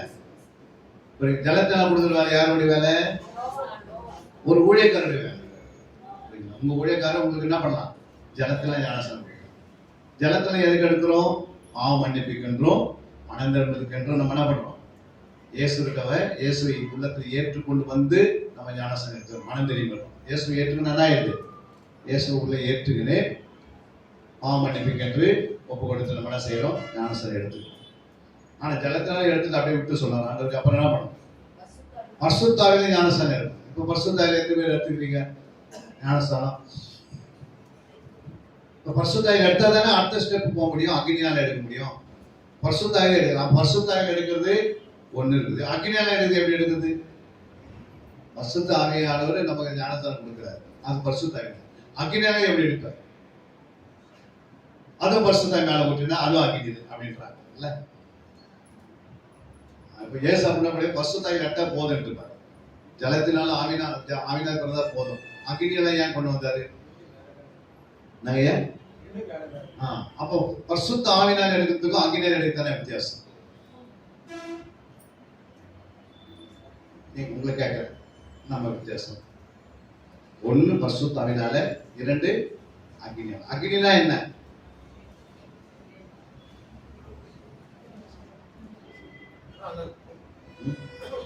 பாருங்க, ஜலத்தினால் எடுக்கிற ஞானஸ்தானம் சரீரத்துல என்னது? இப்ப நம்ம சரீரம் இருக்குல்ல, இதுல தான் எடுக்க முடியும். தண்ணியில முழுக எடுக்க முடியும். ஆத்மா முழுக முடியும். தண்ணியில ஆவியை முழுக வைக்க முடியுமா? முடியாது. அப்போ சரீரத்துல நம்ம என்ன செய்யறோம்? மனம் திரும்புறதுக்கு வந்து பாவ மன்னிப்பு எடுத்துக்கிறோம் சரீரத்துல. இது யார் கொடுக்குறது? ஊழியக்காரர் கொடுக்குறாரு. இப்போ இயேசு என்ன சொல்றாரு? அங்க வாசிக்கலாம். 1 வசனத்தை 1:5 வாசிக்கலாம். அப்போஸ்தலர். ஆகையால் நீங்கள் எருசலேம் விட்டு போகாமல் என்னிடத்தில் கேள்விப்பட்ட பிதாவின் வாக்குத்தத்தம் நிறைவேற காத்திருங்கள் என்று கட்டளையிட்டார். 4 வசனம். அப்போது கூடி வந்தவர்கள் அவரை நோக்கி, ஆண்டவரே, இக்காலத்துல ராஜ்யத்தை இஸ்ரவேலுக்கு திரும்ப கொடுப்பீர் என்று கேட்டார்கள். அதற்கு அவர், பிதாவானவர் தம்முடைய ஆலயத்திலே வைத்திருக்கிற காலங்களையும் வேலைகளையும் அறிகிறது உங்களுக்கு அடுத்தல்ல. 5 வசனம் சொல்றது இல்ல பரிசுத்த ஞானஸ்தானம் பெறுவீங்க. எத்தனை வருஷம் அது? 1:4 இல்ல 8 கிடையாது. ஞானஸ்தானம் உங்களுக்கு அந்த வசனம் எது? 4 வசனம். அதான் 4 தான் சொன்னேன். வாசிங்க. நீ ஐயா வாசிங்க.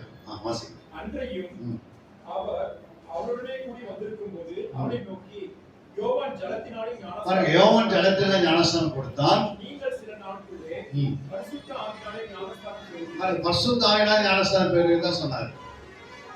இயேசு இந்த வார்த்தை மறுபடியும் ரிப்பீட் பண்றார். யாருக்கு? சீசர்களுக்கு. பாருங்க, நீங்க எல்லாம் என்ன பண்ணீங்க?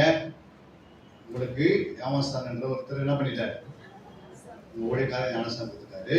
சில நாள் என்ன பண்ணுங்க?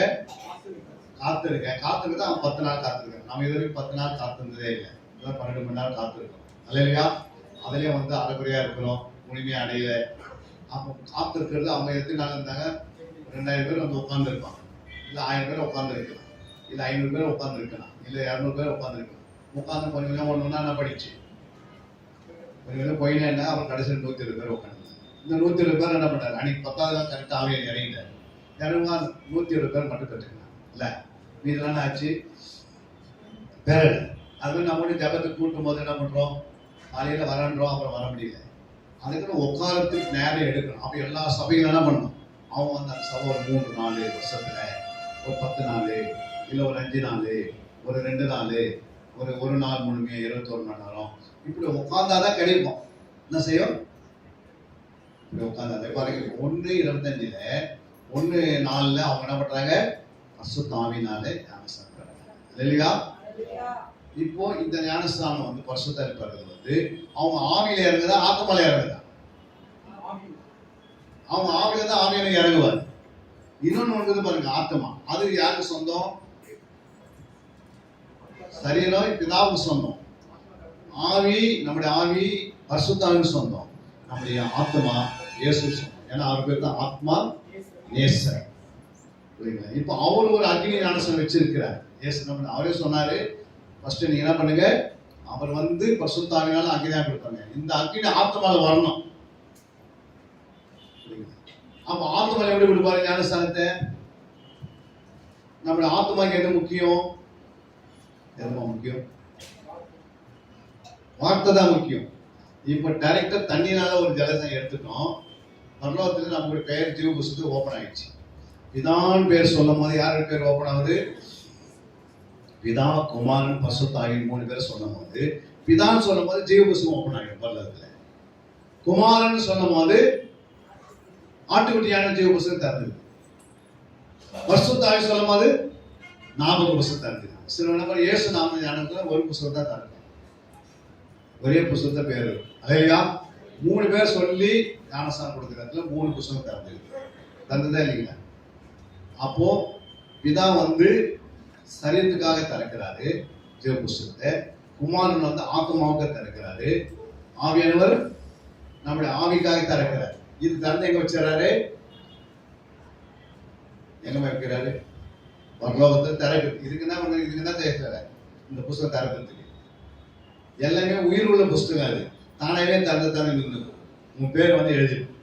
இன்னைக்கு உன் பேர் ஞானஸ்நானம் கொடுக்கும் போது என்ன பேர் வச்சா? உங்களுக்கு பேர் என்ன? ரூத். ரூத் என்று பேரு பிதாவினுடைய புஸ்தகத்துல இருக்கும், குமாரனுடைய புஸ்தகத்துல இருக்கும், பரிசுத்த புஸ்தகம் ரூத். எப்ப எழுதப்பட்டுச்சது? நீ ஞானஸ்நானம் எடுக்கணும். இப்ப ஞானஸ்நானம் எடுத்து உன் அடக்காலம் வரைக்கும் எழுதப்பட்டிருக்கு. எது வரைக்கும்? அடக்காலம் வரைக்கும். அப்போ அடக்காலம் வரைக்கும் என்னன்னா, நீ சபையில சேர்ந்த பிறகு ஞானஸ்நானம் எடுத்து அந்த நாட்கள்ல இருந்து மரணம் சந்திக்கிற வரைக்கும் நீ என்னென்ன செய்தாய், உன் சரீரத்துல நீ நற்கிரை செய்தா அந்த ஜீவ புஸ்தகம் இருக்கும். புரியுங்களா? ஆவியான புஸ்தகம் என்ன இருக்கும்?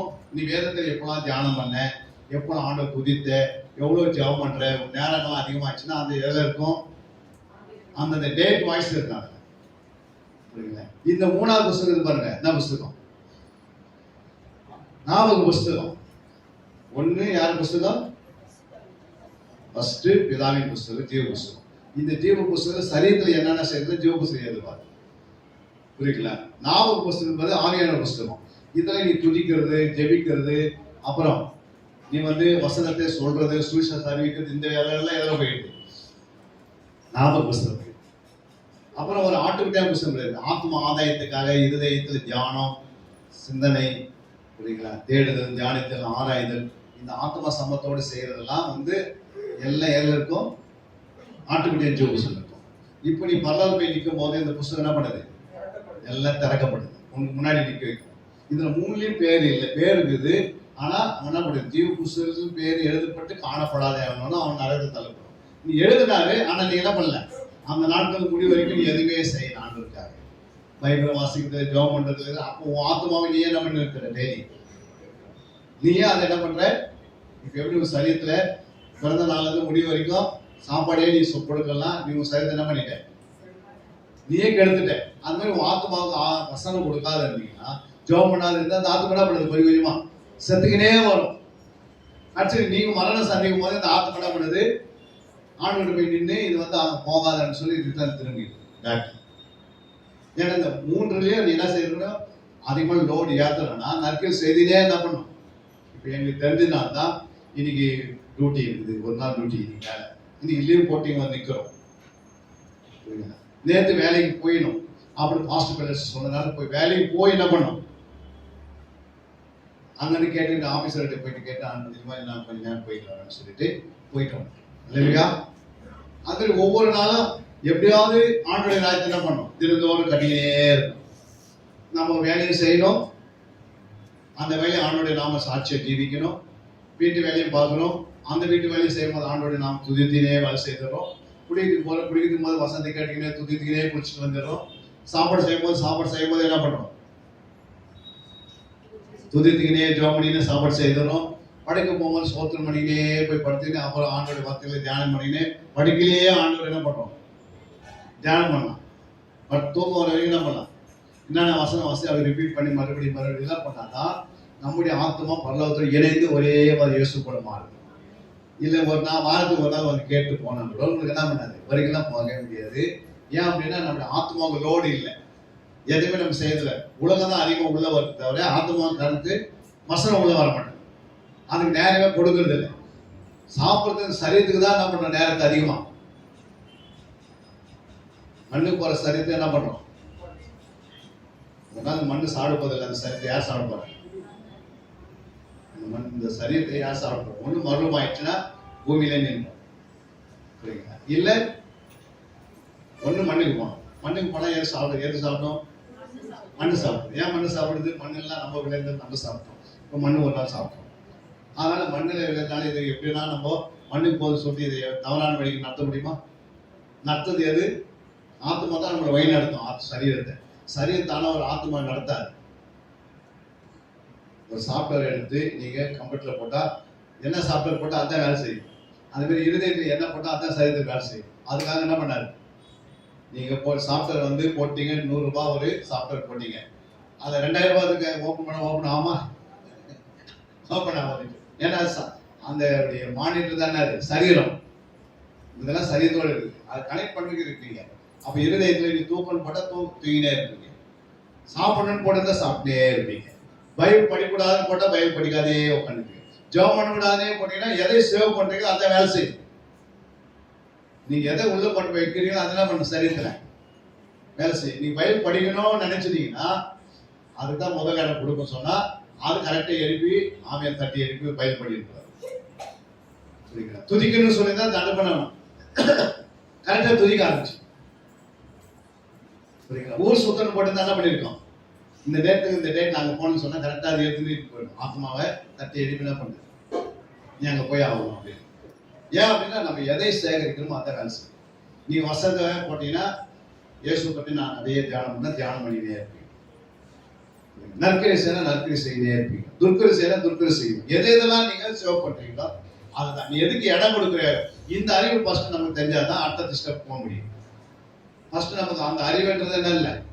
இப்படி ஒரு அறிவு இருக்குதுன்னு யாருக்குமே உள்ள இது கொண்டு போனா அது ஒரு அறிவு. எதுக்கு முக்கியம் கொடுக்கணும் அப்படின்னு நமக்கு அது தெரிஞ்சா கரெக்டா சர்ச்சைகளை 8 மணிக்கு போனா 8 மணிக்கு நீங்க போகணும்னு ஆசைப்பட்டீங்கன்னா கரெக்டா 7:45 இங்க வந்துருவீங்க. அதே நீங்க எதுவுமே செய்யாம எப்படா போய் அப்படின்னா உன்ன போகாதே நிறுத்திடும். புரியுங்களா? வழிவழியே ஒண்ணு என்ன பண்ணும்?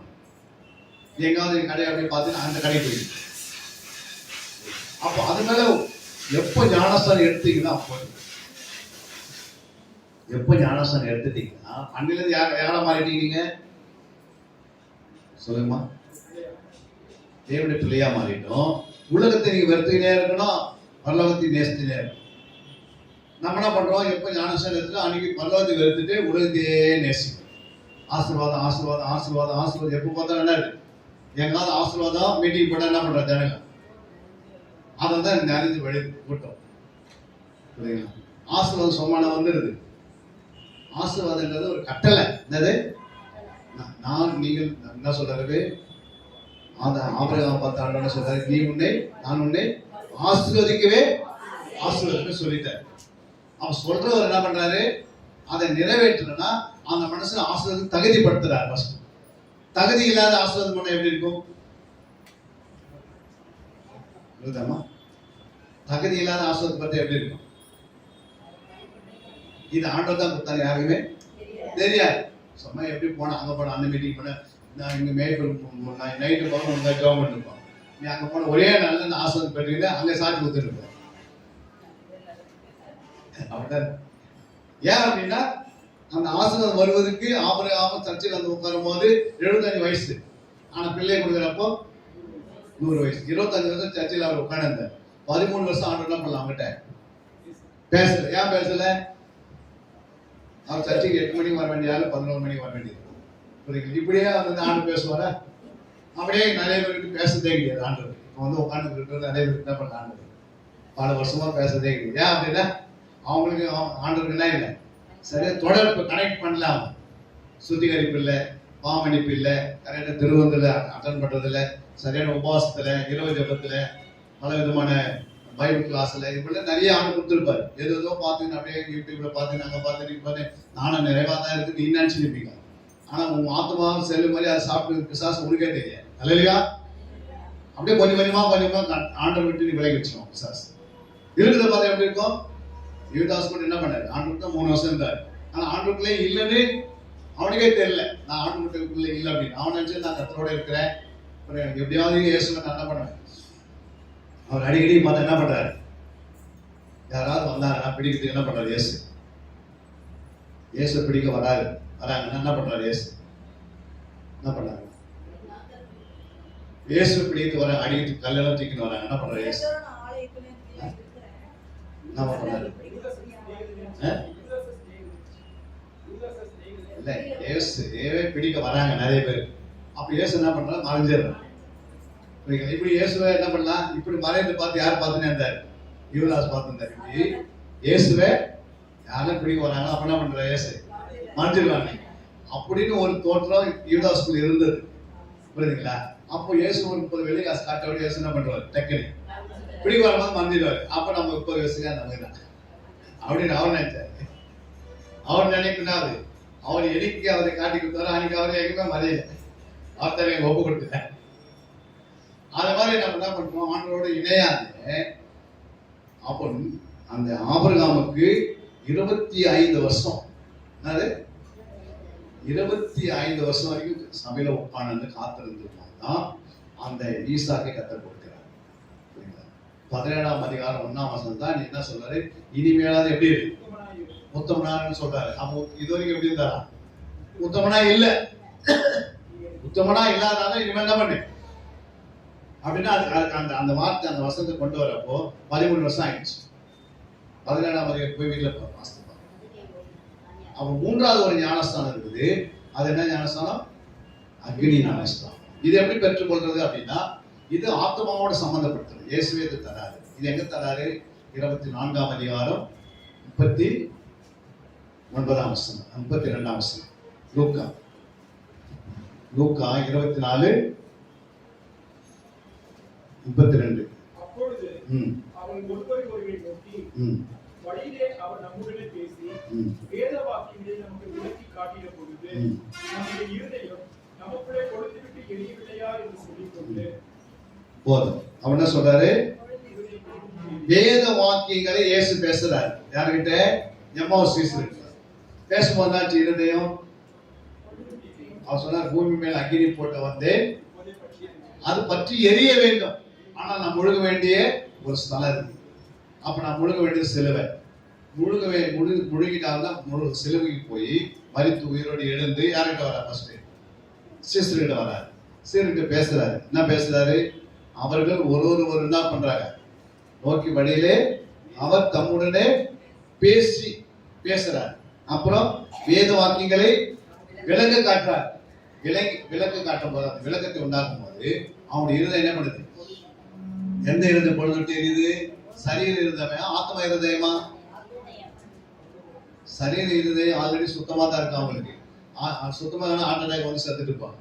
அதனால எப்படி இருக்குது அவங்களுக்கு? இதயன்றது வேற, இருதயன்றது வேற. அல்லேலூயா. ஆத்மால ஒரு இருதயம், அது ஆவிக்குரிய இருதயம் சொல்றது. அந்த இருதயக்குள்ள வசனம் போன பிறகு என்ன பண்ணுது? பொழுது விட்டு எரியுது. எரிஞ்சா என்ன பண்ண? இருதயம் 17 பாவம் இருக்குதுன்றார் இருதயத்தில். மத்திய மார்க்கில் இருக்கும்போது, அப்புறம் கலாத்தில் எழுதும் போது மாசத்திற்கு கிரிகள் எத்தனை இருக்குதான்? 17 இருக்குதுன்றார். எங்க இருக்குது? கலாத்தில் 5:17 வாசிக்கும் போது அங்க பாருங்க. கலாத்தில் 5:17 வாசிங்க. மாம்சம் ஆவிக்கு விரோதமாகும், ஆவி மாம்சத்துக்கு விரோதமாகும். இச்சிக்கிறது. நீங்கள் செய்ய வேண்டும் என்பதை செய்யாதபடிக்கு இவைகள் ஒன்றுக்கொன்று விரோதமாக இருக்கிறது. ஆவியால் நடத்தப்படுகிறதனால் நீங்கள் நியாயப்பிரமாணத்துக்கு கீழ்ப்பட்டவர்கள் அல்ல, மாம்சத்தின் கிரியைகள் வெளியேறமாய் பாருங்க. இதுக்குதான் என்ன பண்ண? மாம்சத்தின் கிரியைகள் வெளியேறமாய் இருக்கிறது. அவையாவன பாருங்க. இதெல்லாம் எங்க இருக்குது? விபச்சாரம் ஸ்டார்ட் பண்ணி எங்க முடிக்கிறார்? 21 வந்து முடிக்கிறார். 21 என்ன சொல்றாரு? பொறாமைகள், கொலைகள், இப்படி. அப்போ அந்த இருதயத்துல அவங்களுக்குள்ள எத்தனை இருக்கு? 17 பாவம் இருக்கு ஒரு மனுஷனுடைய இருதயத்துல. இப்ப இந்த வசனம் உள்ள போய் என்ன பண்ணுது? இவங்க விலைக்கு ஐயர்ஸ் காட்டாருல. அப்போ ஒரு மனுஷனுடைய இருதயத்தில் இவ்வளவு பாவம் இருக்கும் போது வசனம் உள்ள போய் என்ன பண்ணுது? அவனுடைய வார்த்தை வசனம் உள்ள போடும் போது, விலகி காட்டும் போது, இருதயம் கொழுந்துட்டு எரியும் போது இது சுட்டெரிக்கப்படுமா? சுட்டெரிக்கப்படாதா? சுட்டெரிக்கப்படும். ஏன்னா இயேசுதான் பாவத்தை அழிக்கக்கூடிய வல்லமை இயேசுகிட்ட தான் இருக்கு. ஆவியானவர்கிட்ட இருந்தானா ஆவியானவரே என்ன பண்ணிருப்பாரு? பழைய ஏற்பாட்டுல எப்படி எல்லாருடைய பாவத்தை அழிச்சிருந்தா நிச்சயமா இயேசு வர வேண்டிய சிலுவைக்கு வந்து இது மறிக்க வேண்டிய அவசியம் இல்லை. டைரக்டா என்ன பண்ணிருப்பாரு? ஆவியானவரே முடிச்சுட்டு வேலையை. மெல்கிசேதேக்கு தான் ஆவியானவர். அவரே விட்டு என்ன பண்ணிருப்பாரு? எல்லாருடைய மனுஷனுடைய இருதயத்தை சுத்திகரின்னு அவரே எல்லா இருதயத்தை சுத்திகரிப்பார். இப்ப ஆவியானவரால ஏன் சுத்திகரிக்க முடியல? ஆவியானவர் பாவத்தை குறித்து என்ன பண்ணுவாரு? நீதி குறித்து, பாவத்தை குறித்து, நியாயத்திற்கு குறித்து என்ன பண்ணுவாரு? கண்டிக்கிற வேலை தான் ஆவியானோட வேலை. இது தப்பா நிறைய பேர் என்ன பண்ணிடுறாங்க, ஆவியானவர் உள்ளே இறங்கிட்டாரு எல்லாத்தையும் என்ன பண்ணுவாரு? ஆவியானவர் உள்ள வந்து என்ன பண்றாரு? உன்னை பரிசுத்தமாக்கிடுவாரு அப்படின்னு. அப்ப பரிசுத்தமாகனே அப்ப பழைய ஏற்பாடுல ஆவியானவர் ஜலத்தின் மேல ஆசைப்படினாரு. அந்த ஆவியானவர் யாருக்கே வரலையா? தாவீது மேல கூட ஆவியானவர் வந்தார், அபிஷேகம் இருந்ததா இல்லையா? சவுல் மேலே இருந்தார், புரியுங்களா? அப்புறம் சாமுவேல் வெளியே இருந்தார், அப்புறம் ஏலி வெளியே இருந்தார், எல்லாருமே இருந்தாங்க. எப்படி இருந்தாங்க ஆளுங்க? இதெல்லாம் எப்படி வந்தாங்க? தாவீதுக்கு சொல்றாங்க எண்ணிக்கையே இல்லைன்றாங்க மனைவி. சாலமோன் கூட ஆவியானவர் இருந்தார். எது எல்லாருமே அபிஷேகம் இருந்தது. ஆனா எல்லா அபிஷேகம் வித்தியாசம் இருக்கு. அதுதான் நாங்க இன்விடேஷன் நடத்துறது. தாவீது மேல எந்த அபிஷேகம் இருந்தது? ராஜரீக அபிஷேகம் இருந்தது இல்லையா? ஆனா கோலியாத்து மேல என்ன இருந்தது? இல்ல சிம்சோன் மேல என்ன அபிஷேகம் இருக்குமா? சிம்சோன் நியாயாதிபதி செய்யக்கூடிய அபிஷேகம் இருந்தது, இருந்ததா இல்லையா? ஆனா அவன் என்ன பண்ண? சிங்கத்தை கிழிக்கணும். அப்போ எப்படி கிழிச்சாவன்? ஒரு 3000 பேர் உட்காந்துக்கிற இடத்துல அந்த தூணை என்ன பண்ற? அசைக்கூடிய வளம் இருந்தது. ஒரு பில்டிங் அசைக்கூடிய வளம் இருந்தது. இந்த மாதிரி நமக்கு அபிஷேகம் தான் நம்ம இந்த நாட்டுல எப்படி இருப்போம்? அப்ப அங்க கொடுத்த அபிஷேகம்னா இங்க கொடுக்கிற அபிஷேகம் என்ன? அங்க கொடுக்கிற அபிஷேகம் வந்து கடவுள் யாருன்னு உலக மக்கள் தெரிஞ்சுக்கணும். என்னது கடவுள் யாருன்னு என்ன பண்ணிருப்பாங்க? கோலியாத்து சிம்சோன் செய்யும் போதெல்லாம் இப்போ பாலஸ்தீன் அவங்களாம் என்ன பண்ணிருப்பாங்க? எதிரிக்கலாம் அவங்க கடவுள் பெரிய கடவுள் சொல்லியிருப்பாங்க. கடவுள் யாரும் கண்டுபிடிக்கிறது தான். கோலியாத்து மேல இருந்த கடவுள் ஒண்ணு இருந்தது, தாவீதுக்கு ஒரு கடவுள் இருந்தார். அப்ப எந்த கடவுள் பெரிய கடவுள்னு எப்படி தெரிஞ்சது? ஆனா இந்த காலத்துல அப்படி சொல்லல. ஆண்டவர் தன்னை பெருமைப்படுத்துக்கு இந்த உலகத்துக்கு வரல, தன்னை தாழ்த்துக்குவாக வந்தார் இல்லையா? அப்ப நம்ம தாழ்மை அபிஷேகம் இருக்குதா? பெருமையினுடைய காரியம் நமக்குள்ள இருக்கவே கூடாது. சகித்து தன்மை இருக்குதா? விட்டு கொடுக்கிற தன்மை இருக்குதா?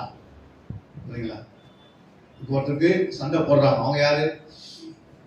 ஒருத்தரோட சண்டை போடுறாங்க, அவங்க யாரு? பலவீனம் உள்ளவர்கள். அவங்க பேர் என்ன சொல்றாரு? பைபிள் என்ன சொல்றது? 2 பேர் சண்டை, வாய் சண்டை போட்டா அவங்களுக்கு பேர் என்னது? ரொம்ப பலவீனம் உள்ளவர்கள். கை சண்டை போட்டா அதோடய பலவீனம் உள்ளவர்கள். வாகன கடத்து கொடுக்காது போனா அதோடய பலவீனம் உள்ளவர்கள். இவங்களாம் யாரு? ஒரு கடனை கூட திருப்பி கொடுக்கலாம், அவங்க ரொம்ப பயங்கரமான பலவீனம் உள்ளவர்கள். புரியுங்களா? ஆனா அவன் உண்மை பேசுறாங்க, பரிசுத்தத்துல உண்மை பேசுறாங்கன்னா அவங்க பலவான்கள். ஒருத்தர் சொல்றதை தாங்குறாங்கன்னா அவங்க தான் சிம்சோனுக்கான பலவான்கள். ஆனா நம்மளால என்ன பண்ண முடியும்? ஒரு வார்த்தை மற்ற யாராவது சொல்லிட்டாங்கன்னா அதை ஒரு 100 பேருக்காக என்ன பண்றோம்? சொல்றோம். அப்ப நம்ம எவ்வளவு பலவீனம் உள்ள இருக்குது. அப்படி அதே அப்ப கிறிஸ்து பிரிக்கலாம் குழந்தை. அப்ப இந்த குழந்தை கொண்டு எங்க வைக்க முடியாது? பரவாயில்ல வச்செல்லாம் என்ன பண்ணோம்? குழந்தை அங்க ஊஞ்சல் தேர்ந்து ஆண்டவரே எங்க ஊஞ்சலுக்கு தான் ஆண்டே இருப்பாங்க. ஆண்டவர் யார் தேவை? மனவாட்டிக்கு தேவை. மனவாட்டி தேவை எப்படி தேவை? அவரை போல இதயம் உள்ளவெல்லாம் மாறணும். அப்ப அதுக்கு தேடுறாரு ஆண்டவர். அது அவருக்கு சுற்றி திரிந்துக்கு 1,40,000 கேட்கிறாரு. அவருடைய மனவாட்டி இருக்குது. நிறைய பேர் தேவை இருக்கலாம், ஆனா 1,40,000 ஏன் குறிப்பிட்டு சொல்லணும்? அப்ப அந்த குணங்கள் வரணுமே. அதே மாதிரி ஆண்டவர் உருவாக்கணுமே என்று ஆண்டவர் என்ன பண்றாரு? கணவனா யாரு? யாருமா பலவான்? 4 பேர் நம்ம பேச அமைதியா இருப்போம், அவன் தான் பலவான். புதிய ஏற்பாட்டுல இல்லைங்களா? 4 பேர் நம்ம திட்டினாலும் அமைதியா போறோம். 4 பேர் எது சொன்னாலும் புருஷன் 1000 திட்டினாலும் நீ அமைதியா இருந்தா யாரு? நீ பலவான். புரியுங்களா? அப்ப எது அப்படின்னா அது ஆவியானவர் நம்ம கண்ட்ரோல் பண்றாங்க. அப்ப அக்னி உங்களுக்குள்ள வரும்போது இந்த வசனம் வந்து என்ன பண்ணுது? வரணும். வாசிங்க அந்த வசனத்தை 23, 29 எரேமியா 23, 29. எரேமியா 23, 29. என் வார்த்தைகள் அக்னியை போலவும். அவன் என்ன சொல்றாரு? என் வார்த்தை அக்னி. என்ன சொல்றாரு? என்னன்னா என்ன? இல்ல என் வார்த்தை அக்னி அப்படின்னு 3 பிரிக்கிறது. என் வார்த்தை அக்னி. என்னன்றது பிதா, வார்த்தை இயேசு, அக்னி என்பது அந்த பரிசுத்த. இந்த வார்த்தை தான் அங்கேயே மாறணும். எந்த வார்த்தை? உள்ள போகிற வார்த்தை அக்னியா மறந்த பொழுது விட்டு எறியணும்.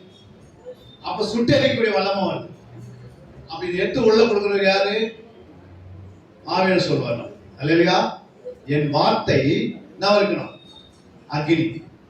அப்போ என்கின்றது பிதா, வார்த்தைங்கிறது இயேசு. அந்த வார்த்தை அக்னியா மாறும்போது பரிசுத்தாய் சொல்றோம். அல்லேலூயா. அப்ப அந்த வார்த்தை என்ன செய்யணும்? அக்னியா எப்படி மாறும்? ஒரு வார்த்தை அக்னியா எப்படி மாறும்? 39:3 சொல்றேன். சங்கீதம் 33:9 39:3 சங்கீதம் வாசிங்க.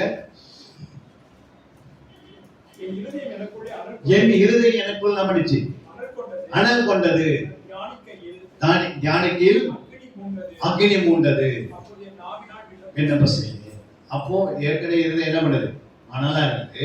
வசனத்தை போடும்போது தியானிக்கும் போது அக்னியா மாறுது. வாயில் விண்ணப்பம் பண்ணுது, சார்பா அப்படியே பரிசுத்தமா வெளியிடும். இல்லையா? நம்ம எதுவுமே செய்யாதனாலதான் நம்ம விண்ணப்பத்துக்கு பதில் இல்லை. புரியுங்களா? ஏன் அப்படின்னா நம்ம ஆண்டுக்கு முன்னாடி அவங்க என்னதான் செய்யறது அவருக்கு புரியாத உட்காந்து பசங்க நம்மளை பார்த்து ஆடுனா என்ன செய்யுது, ஏதோ ஒன்று செய்து முடிக்கலாம் அப்படின்ட்டு வரவங்களுக்கு சின்ன சின்ன காரியம். நீங்க பீரோவுக்காக ஜாம் பண்ணிருப்பீங்க, சிலர் வந்து ஒரு நாட்டுக்காக ஜாம் பண்ணிருப்பாங்க, சிலர் வந்து பாத்தீங்கன்னா ஒரு வீட்டுக்காக ஜாம் பண்ணிருப்பாங்க, சிலர் ஒரு திருமணம். இதெல்லாம் வந்து சாதாரணமா செய்துன்னு ஆண்டு சொல்றோம். அல்லையா? இதுலயே நம்ம மன மகிழ்ச்சி போயிடும். அவ்வளவுதான். ஒரு கல்யாணம் நடந்துச்சுன்னா அவர் சந்தோஷம். அவ்வளவுதான். ஆண்டு பார்வையில் இதெல்லாம் பெருசு கிடையாது. எது பெருசு? அவருக்காக ஒரு சீசனா மாறுது, அவருக்காக ஜாமக்காரனா மாறுது, அவருக்காக யுத்த வீரனா மாறுது, அவருக்காக நல்ல குணசாலியா ஸ்திரியா மாறுது. அவருக்காக என்ன பண்ணணும் சொல்லுங்க? ஒரு கனி கொடுக்கிற யாரா இருக்கணும்? ஸ்திரிகளா இருக்கணும். புத்தி உள்ள ஸ்திரியா மாறுது. அவருக்காக நல்ல உடன் ஊழியக்காரா மாறுது, ஊழியக்காரா மாறுது, நல்ல ஆசாரிகளாக ராஜாக்களா மாறுது. அவருடைய சித்தம் நல்ல மனவாட்டியா மாறுது. நம்ம எதுவுமே மாறல. இன்னும் அற்புத அடையாளக்கே என்ன பண்ணணும்? நம்முடைய சரீர சுகத்துக்காக உட்காந்துருக்கணும். ஏன் அப்படின்னா ஆல்ரெடி ஒரு இப்படியே சொல்லி சொல்லி காலத்து சபை என்ன பண்ணிச்சு? போயினே இருந்ததுனால இப்ப வசனம் சொன்னா கஷ்டமா இருக்குது. ஏதோ ஒரு 2 பாட்டு பாடி உங்களை மகன் கழிக்கு ஒரு மாதிரி பட்டா அதுவே போதுன்றாங்க. ஆனா எது முக்கியம்? வசனம் முக்கியம், சத்தியம் முக்கியம். அப்ப இதெல்லாம் நமக்கு எப்படி வரும்? பரிசுத்த ஆவியிலே அபிஷேகம் பெறணும். காத்து இருந்தா தான் கொடுப்பாரு. அக்னி ஞானஸ்நானம் தரத்துக்கு நம்ம இருதை பொழுது விட்டு எரியும். வசனத்தை நல்லா தியானத்தான் அது பொழுது விட்டு எரியும். அதுவும் செய்யப்படுறது இல்லை. அப்ப இருதயத்துக்கு சுபம் அப்படியே இருந்தா எப்போ நம்ம மனம் திருந்துருவோம்? ஆவி ஆத்மா சரி 3மே முக்கியம். அதுல மிக முக்கியமானது ஆத்மா ஆவி. புரியுங்களா? இந்த 2மே சரியானதான் சரியாகும். ஆனா இதெல்லாம் வந்து நமக்கு கொஞ்சம் கொஞ்சமா இந்த வேதத்தை தினந்தோறும் என்ன செய்ய தேடுறது, தியானிக்கிறது, அதெல்லாம் நம்ம ஒன்றும் அதுக்கெல்லாம் போக இல்லை. இப்ப எடுத்ததை வந்து உங்களுக்கு 3 மணி நேரம் எதெல்லாம் சொல்றது, ஏன் சொல்லப்பட்டது, இதுதான் நம்ம எடுத்துக்கணும். அல்லேலூயா. எத்தனை பேருக்கு புரிஞ்சது? இன்னைக்கு சொல்லப்பட்ட வார்த்தைகள் எனக்கு இப்படி புரிஞ்சது. சாதாரண அர்த்தம்னா என்ன, ஆவிக்குரிய அர்த்தம் என்ன, ரகசிய அர்த்தம் என்ன, புரியுங்களா? இப்படி 3ஆ பிரிந்து நமக்கு என்ன பண்ணணும் தெரியும். சந்தோஷம் அப்படின்றது என்னது?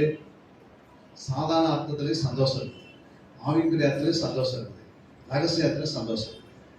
அல்லேலூயா. சந்தோஷம் எப்படி? சாதாரண சந்தோஷம் என்ன? சந்தோஷம், சாதாரண சந்தோஷம். நீங்க சந்தோஷப்படுறீங்க எப்படி பண்ணுவீங்க? உங்க வீட்டுல ஒரு குழந்தை பிறந்துச்சு, என்ன அது? சந்தோஷம். அது எவ்வளவு நாள் இருக்கும்? அந்த குழந்தை ஒரு வேதனை விளையாட வந்துட்டு இருக்கு, ஒரு வேதனை வந்து என்ன உடனே சந்தோஷம் போய் அவ்வளவு. இது ஒரு சந்தோஷம். இன்னொரு சந்தோஷம் இருக்கு. என்ன சந்தோஷம்? ஆவிக்குரிய சந்தோஷம். அது எப்படி இருக்கு? கைத்தட்டி பாடும் போது என்ன உண்டாது? சந்தோஷம் உண்டாது. அந்த சந்தோஷம் ஆவிக்குரிய நித்திய அதாவது ரகசிய சந்தோஷம் எதுனா? ரகசிய சந்தோஷம், பரலோகத்துல சந்தோஷம். ஒரு ஆத்மா ஒரு ரட்சிக்கப்படும் போது பரலோகத்துல சந்தோஷம், அது பரலோக சந்தோஷம். ஆவிக்குரிய சந்தோஷம். இப்படி பைபிள்ல நிறைய ஒவ்வொன்றுக்கும் அன்புக்கு எல்லாத்தையும் எழுதி வச்சுக்கிறாரு. ஆனா நம்ம என்ன பண்றது? 3ஆவது புரிஞ்சுக்க முடியல. எல்லா சந்தோஷம் தான் அப்படின்னு நம்ம நினைக்கிறோம். ஆனா ஒவ்வொன்றும் ஆவியான பக்கத்து பிரித்து வச்சிருக்கிறார். அதுக்கெல்லாம் உள்ள போய் நம்ம கற்றுக்கொள்ளனா அதுக்கு காலம் வரும். இப்ப நான் சொல்றதெல்லாம் வந்து இப்போ உட்காந்து கேட்க மாட்டாங்க. ஆனா சத்திய வேத ஆராய்ச்சி டிவி ஆரம்பிச்ச பிறகு நாங்க நடத்தது எல்லாம் பார்த்து அதுக்கு என்ன பண்ணுவாங்க, இப்போ இப்படியும் சத்தியம் இருக்குதா, அப்ப இதுவரைக்கும் கேட்ட சத்தியம் என்ன ஆச்சு அப்படின்னு எல்லாம் ஒரு இழுத்து கொண்டு வரக்கூடிய ஒரு கோடி மக்களை நாங்க உருவாக்கணும்னு ஆண்டு வச்சிருக்கிறாரு. எத்தனை கோடி? 1 கோடி. ஜெபம் பண்ணுகிறோம். 40 பக்கம் 40 ஜெபம் போட்டு ஆண்டு ஜெபம் பண்ண சொல்லி எல்லா ஜெபத்தையும் பண்ணக்கூடிய ஜெபத்துவம் பரவாயில்ல போயாச்சு. கலசல் நிறைவேறுது. ஏற்ற நேரம் வந்து கொட்டுவார்.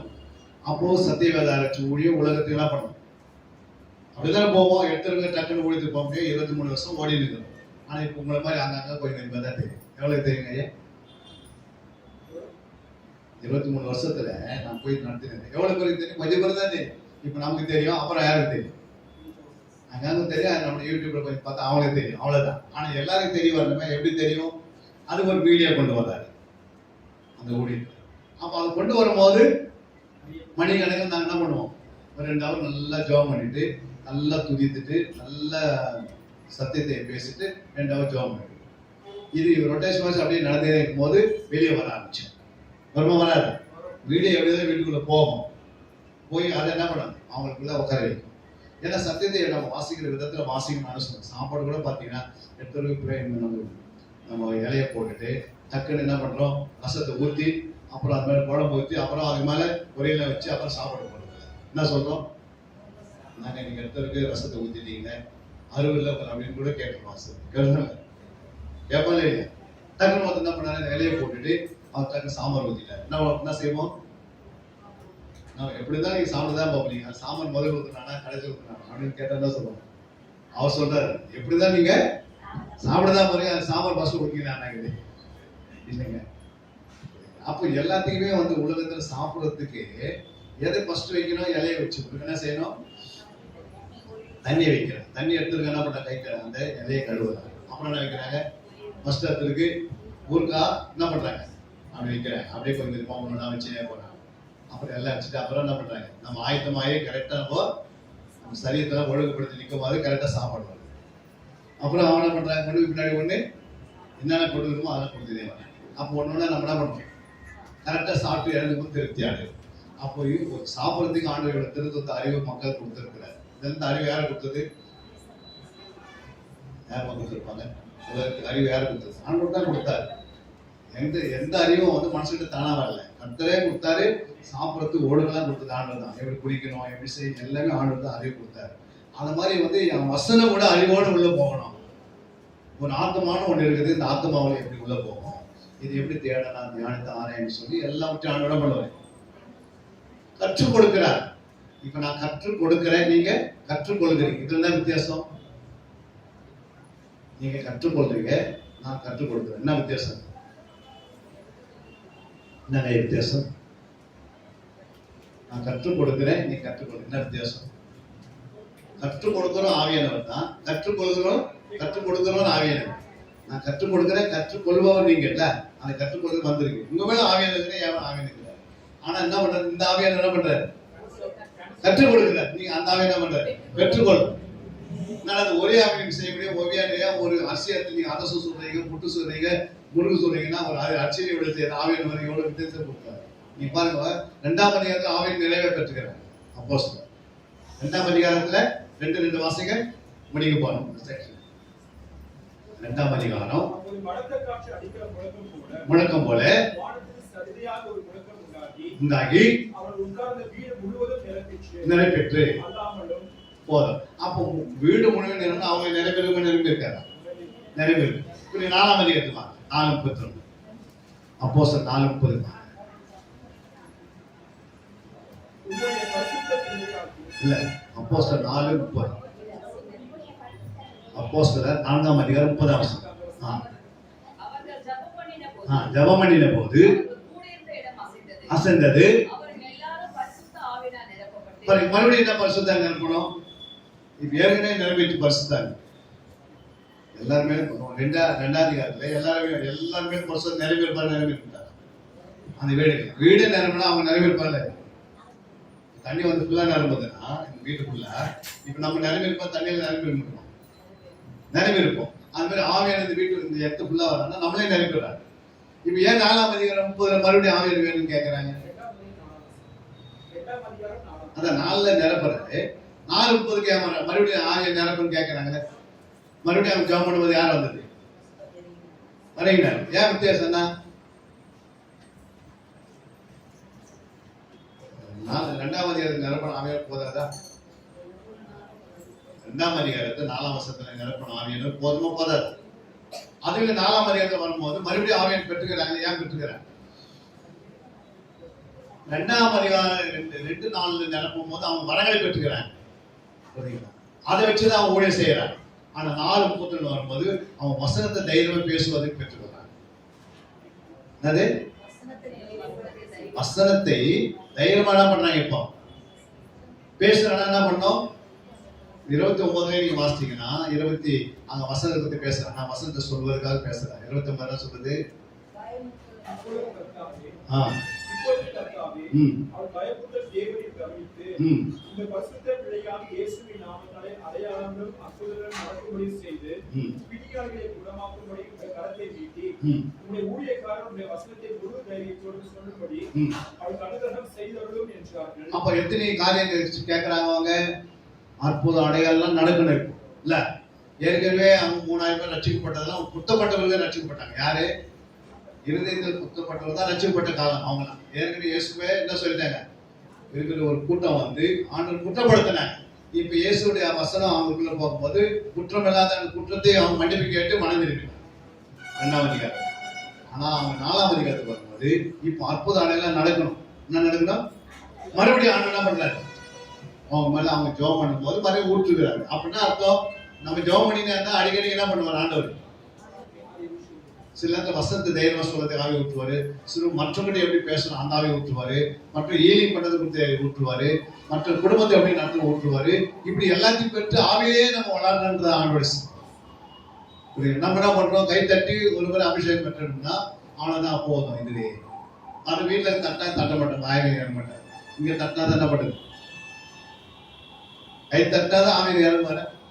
வசனத்தை கேட்டு எவரு மேலும் ஆவி ஊற்றுவார். கை தட்டாலும் ஊற்றுவாரு, கை தட்டெல்லாம் ஊற்றுவார். ஆவியார் எப்படி ஊற்றுவாரு?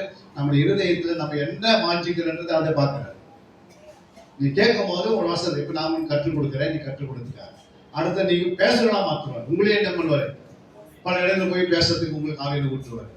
நீங்க பேசும் போது உங்க மேல ஆவியில ஊற்றி நீங்க 4 பேர் சொல்ல ஆரம்பிச்சிடும். அந்த அளவுக்கு அந்த வசனம் கலனா நிற்கும். அப்படிதான் வேதத்தை கற்று தேறி தேறி தேறி தேறி ஆண்டோட ஊழியத்தை நம்ம செய்ய போறோம். மற்றவங்களை ஆத்மாக்களை ஆதாயப்படுத்த போறோம். எப்படி ஆத்மா ஆதாயப்படுத்துறதுக்கு 21 மெத்தட் இருக்கு. எத்தனை மெத்தடு? பைபிள்ல 21 மெத்தட் இருக்கு. புரியுங்களா? இப்ப இதை சொன்னோம்னா நாளைக்கு காலை தான் போய் முடியும். ஒவ்வொரு மெத்தட்ல என்ன பண்ணா ஆத்மா ஆதாயம் பண்ணலாம். எப்படிலாம் பண்ணணும்னு ஆண்டவர் எழுதி வச்சு அந்த மெத்தட்லாம் நமக்கு தெரிஞ்சுன்னா ஏதாவது ஒரு நம்மளால முடிஞ்ச வரைக்கும் ஒரு 3 மெத்தட்ல நின்று என்ன பண்ணலாம்? 3 வழியில ஆத்மா ஆதாயம். அப்ப இதெல்லாம் வந்து வேதத்தான் எழுதி வச்சிருக்கிறார். எல்லா நீதிகள் நிறைவேற இப்போது இடம் கொடுக்கிறார். அப்போ எல்லா நீதி நான் எத்தனை நீதி இருக்குது? அதுவும் 21 நீதி. அது ஒரு நீதி தான் ஞானஸ்தானம். 8 பேர் புரியுது நான் சொன்னது உங்களுக்கு? சாதாரண அர்த்தம் என்ன, ஆவிக்குரிய அர்த்தம், ரகசிய அர்த்தத்தை எதுக்குன்னா எந்த வார்த்தையும் எடுத்த பிறகு ஒரே அர்த்தத்தில் நின்றுக்கூடாது.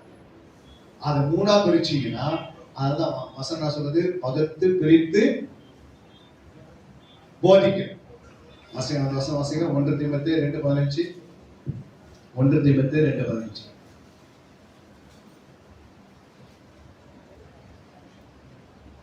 அப்படி இருந்தும் எந்த புத்தியோடு விசுவாசத்திலும் அன்பிலும் 2 தீமோத்தேயு 2:15. நீ வெட்கப்படாத ஊழியக்காரன். பாருங்க, வெட்கப்படாத ஊழியக்காரன். சத்திய வசனத்தை நிதானமாய் பகுத்து. இரண்டாவது சத்திய வசனத்தை நிதானமா பகுத்து. அடுத்தது தேவனுக்கு முன்பாக உத்தமனாக இருக்கும்படி ஜாக்கிரதை. அப்போ சத்திய வசனத்தை என்ன செய்யணும்? ஃபர்ஸ்ட் என்ன சொன்னாரு? இல்ல ஃபர்ஸ்ட் என்ன சொல்றாரு? நீ வெட்கப்படாத ஊழியக்காரன். அடுத்தது சத்திய வசனத்தை என்ன செய்யணுமா? நிதானம் என்ன? அதாவது உங்களுடைய ஆவி ஆத்மஸ்தலத்துல புரிஞ்சு கொள்ற அளவுக்கு. என் யோபு எப்படி பேசுறாரு? நிதானமா பேசினார். எப்படி பேசினாரு? அப்படின்னா என்ன அர்த்தம்? ஒரு வார்த்தை சொல்லிட்டு அப்புறம் அந்த வார்த்தை அடுத்து பேசுறதுக்கு ஒரு 10 நிமிஷம் எடுத்துக்கிறாங்க. இப்ப வந்து பேசுறாங்க யாரு? அவன் மனைவி பேசுறான். என்ன சொன்னாங்க மனைவி?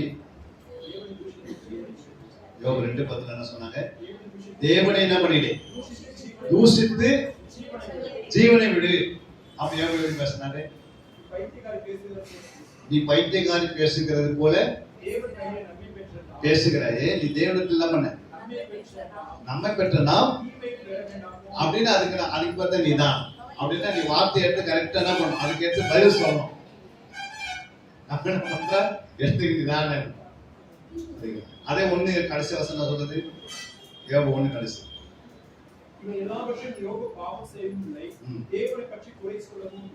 அடுத்த மேல வசனம். என் தாயின் கர்த்தத்திலிருந்து வந்தேன். எப்படியாய் அவ்விடத்துக்கு திரும்புவேன். கர்த்தர் கொடுத்தார், கர்த்தர் எடுத்தார், கர்த்தருடைய நாமத்துக்கு ஸ்தோத்திரம். இப்ப சொல்றது பேர் என்னது? இது பார்த்தா என்னது? நிதானம். இதுல யாருக்கு இடம் கிடைக்கல? இல்ல, பிசாசுக்கு இடம் கிடைக்கல. அங்க மனைவிக்கு இடம் கிடைக்கல, இங்க பிசாசுக்கு இடம் கிடைக்கல. ஏன் அப்படின்னா கர்த்தர் கொடுத்தாரு, கர்த்தர் எடுத்துக்கினாரு. நான் நிர்மலம் வந்து நிர்மலம் போனேன். இப்ப பிசாசுக்கு என்ன கிடைக்கல. அதுவே அதுக்கெல்லாம் நம்ம வீட்டு விட்டு நம்ம வீட்டு எல்லாம் தொலைஞ்சிச்சுன்னு வச்சுக்கோ. உடனே ஆண்டவர் என்ன பண்ணுவோம்? தூசிப்போம். ஏதாவது சொல்லுவோம், ஆண்டவர் கண்டு இல்லை, இல்லை ஆண்டவர் கருத்து இல்லை, இல்லை என் பக்கமே ஆண்டவர் இல்லை, இல்லை ஆண்டவர் நான் ஜோம் பண்ணி கடைசியில் ஆண்டவரே என்ன பண்ணிட்டாரு, எனக்கு இந்த மாதிரி இவ்வளோ தீமை கொண்டு வந்துட்டாரு அப்படின்னு சொல்லி ஏதாவது ஒரு தப்பு சொன்னோம்னா பிசாசுக்கு இடம் கிடைச்சிடும். நமக்கு பிசாசுக்கு இடம் கிடைக்கும்னா அந்த நிதானம் எப்படி கேட்டீங்கன்னா அதை தான் நம்ம ஆவிக்குரியவன் எல்லாத்தையும் ஆராய்ந்து நிதானிக்கிறார். 1 Corinthians 2:15 வாசம். அப்போ ஆவிக்குரிய பிள்ளைகளை எப்படி இருக்கணும்? ஒரு கேள்விக்கு பதில் எப்படி சொல்லணும்னு அந்த பதில் நமக்கு தெரிஞ்சிருக்கும். அப்போ ஒரு போதகர் அங்க சொல்றாரு, ஆண்டவர் நான் வெட்கப்படாத ஊழியக்காரனாகவும் சத்திய வசனத்தை எப்படி பேசுறேன்? நிதானமாய் பேசும்படி நான் என்ன பண்றேன்? அதை பகுத்து பிரித்து பேசணும். அதுல எப்படி இருக்கணுமா? உத்தமனா இருக்கணுமா? எப்படி இருக்கணும்? உத்தமனா இருக்கணும். யாருக்கும் வந்து பேசுறதுல உங்க மனசுல விளைவின வந்துருக்கூடாது. நான் பேசும்போது உங்களுக்கு என்ன வந்துருக்கூடாது? கவலை வந்துருக்கூடாது, கண்ணீர் வந்துருக்கூடாது, இல்லை ஏதாவது உங்களுக்கு சண்டை போடுற மாதிரி எண்ணம் வந்துருக்கூடாது, எதுவும் வந்துருக்கூடாது. ஏன் அப்படின்னா பேச்சுன்னு எப்படி இருக்குது? சில கோவப்பட்டு கத்தினதை விட சில கோவம் வந்துடும். சில ஒரு மெசேஜ் கொடுக்கும்போது கத்தி பேசுற என்ன அர்த்தம்? கத்தர் அதை பண்ணுவார், இதை பண்ணா அவங்க முகத்திலேயே என்ன வந்தது? ஃபர்ஸ்ட் ஒரு முரட்டு தானே வந்துச்சுன்னா யாரும் என்ன பண்ண வசனத்தை அவன் முகமே பிடிக்குது, அதை ஏன் கேட்கல ஓடிச்சு. அதனால ஆண்டவராக இயேசு கிறிஸ்து அவர் பேசும்போது எப்படி பேசினாரு? அதிகாரப்பூர்வமா பேசினாரு, நிதானமா பேசினாரு, ஜனங்களுடைய இருதயத்துக்கு ஏற்ற மாதிரி பேசினாரு, புரிந்து கொள்ளாத பேசினாரு. அவங்க இப்படி பேசும்போது அவங்க என்ன பண்ணாங்க? பின்னாடி இயேசுவே நெருங்க வந்துட்டாங்க. நிறைய பேர் ஆண்டவர் பின்பற்ற ஆரம்பிச்சிட்டாங்க. ஒரு கூட்டம் வர ஆரம்பிச்சிருச்சு. 3 நாள் பேசியிருப்பாரு. எப்படி பேசியிருப்பாரு இயேசு பாருங்க. அவ்வளவு சத்தியத்தை பேசினார். ஆனா அவங்களை யாராவது ரட்சிக்கப்பட்டாங்களா? யாருக்கும் ரட்சிக்கப்படல. ஆனா அந்த 3 நாள்ல கேட்ட சத்தியம் கேட்டவங்க பேதுரு காலத்துல ரட்சிக்கப்பட்டாங்க. இதை விதைத்து போயிட்டாரு. நீர் பாய்ச்சது யாரு? பேதுரு. விலை செய்யணும் மறுபடியும் கர்த்தர். அப்ப நம்ம அந்த சிஸ்டம் வந்து விதைக்கலாம், நீர் பாய்ச்சினா நான் விதைக்கலாம். கர்த்தர் என்ன பண்ணுவாங்க? நீர் என்ன பண்ணுவார்? விலை செய்வார். எடுத்த பிறகு டக்கு எல்லாம் ஆயிடாரு. எத்தனை பேர் புரிஞ்சது பிடிக்கிறோம்? நம்ம யாராவது 2 பேர் சாட்சி கொடுக்க முடியுமா? இன்னைக்கு நம்ம இந்த முதல் செக்ஷன்ல ஆண்டவர் என்னோட இந்த காரியத்தை கொடுத்து பேசினாரு, இப்படி பேசினாரு, இந்த வசனம் இப்படி இருந்தது, இவ்வளவு நாள் எப்படி இருந்தது, நான் கேட்ட சத்தியத்துக்கு இப்போ நான் ஆண்டுக்குள்ள வளர்றதுக்கு ஒரு வழிவசம் நடக்குது. ஏன்னா இவ்வளவுக்கும் அருமையான சிஸ்டர் என்ன பண்ணிக்கிறேன், இதெல்லாம் ஒழுங்குபடுத்தி அடுத்த செக்ஷன்ல நம்ம நிறைய எடுப்போம். என் மனைவி எடுப்போம் 1 மணி நேரம். அடுத்த செக்ஷன்ல நீங்க கேட்பீங்க.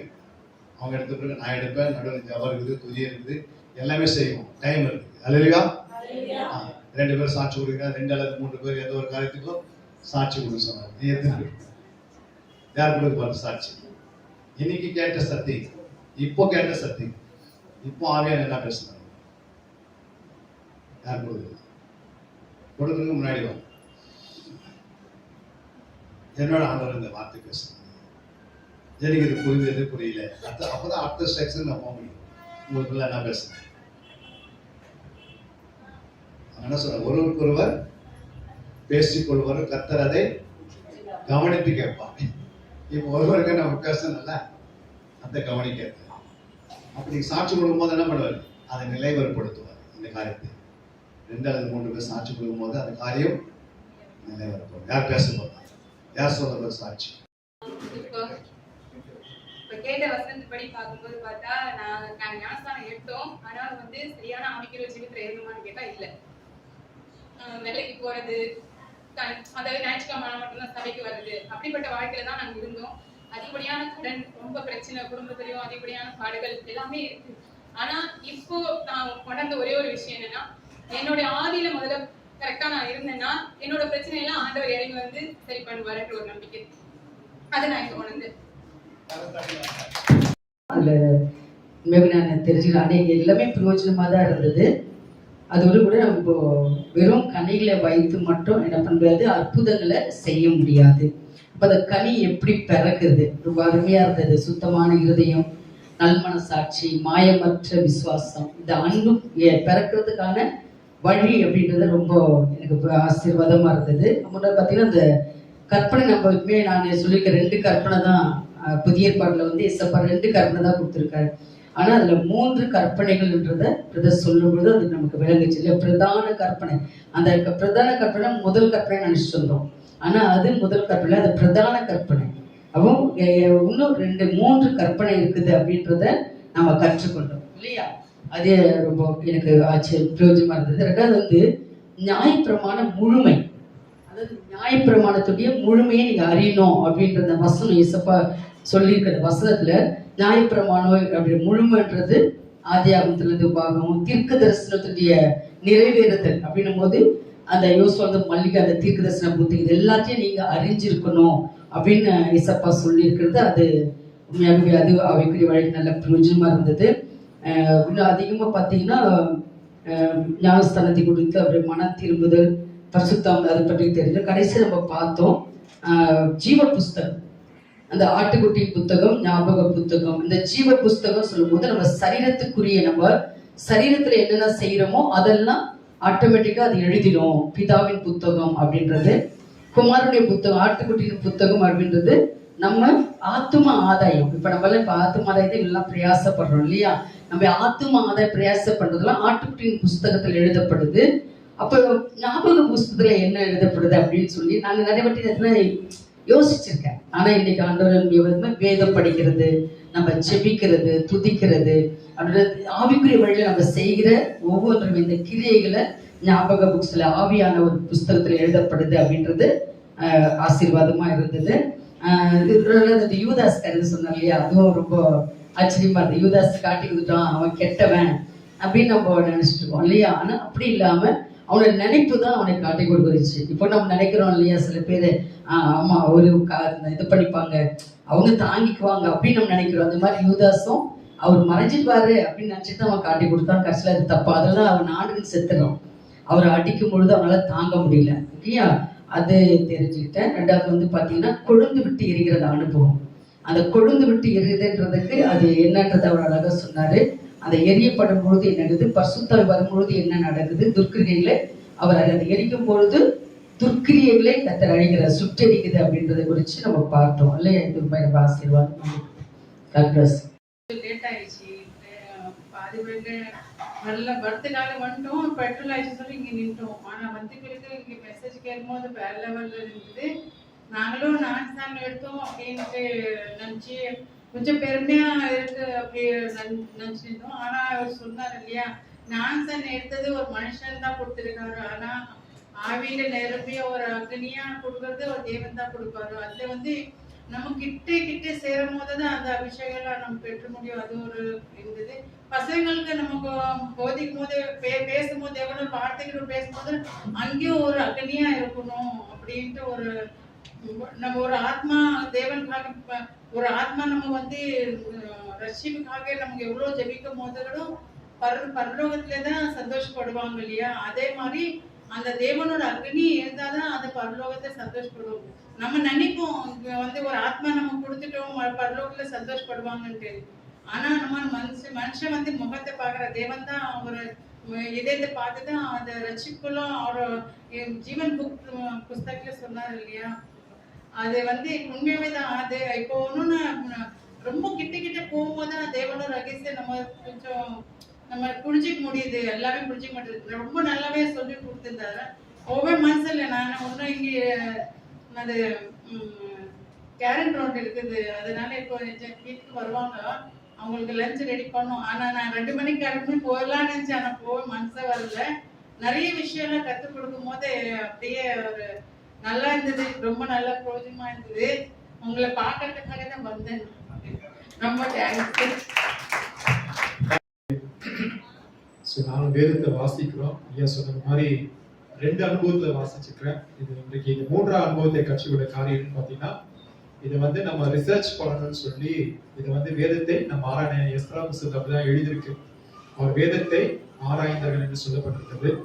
அதனால இன்னைக்கு நான் பிரசங்கம் பண்றேன் அப்படின்னும் போது இந்த வசனத்தை வாசிச்சு டேரக்டான இனி வரப்போற நாட்களே இந்த வேதத்தின் ஆழத்தை நான் இன்னும் ஒரு வசனம் எடுத்தாலும் அந்த நல்ல டீப்பா இந்த சத்தியத்தை சொல்ல ஆண்டவர் நிச்சயமா உதவி செய்து நான் வந்து மிகுந்த பிரோஜனம் உள்ளதா இருந்தது.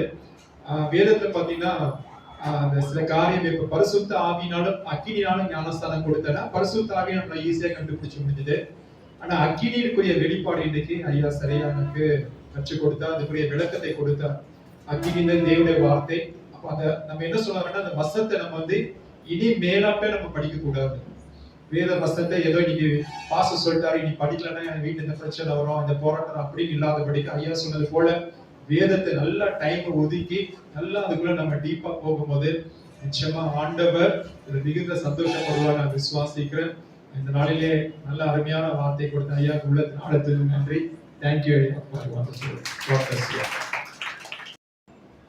இதெல்லாம் வந்து 15 வருஷத்துக்கு முன்னாடி சொல்லுவோம்.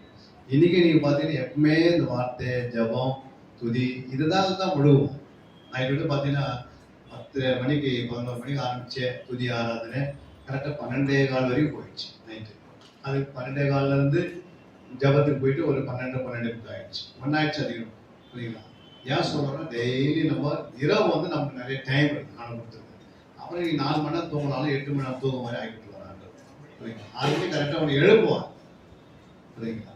ஏன்னா ஆண்டவர் பாதுகாப்பு போது நம்ம அவருடைய ரொட்டேஷனே நடத்தி நீ எந்த வேலை செய்தாலும் எங்க போனாலும் ஆண்டவர் நினைக்கிறதுக்கு ஆண்டவருடைய நாம மகிழ்வுக்காக அந்த வேலை செய்யும் போது கர்த்தர் உங்களோட கூடவே இருப்பார். இல்லையா? எது செய்தாலும் இந்த உலகத்துல 8 மணி நேரம் வேலை செய்தாலும் கர்த்தர் உங்களோட கூட இருப்பார். அப்படின்னு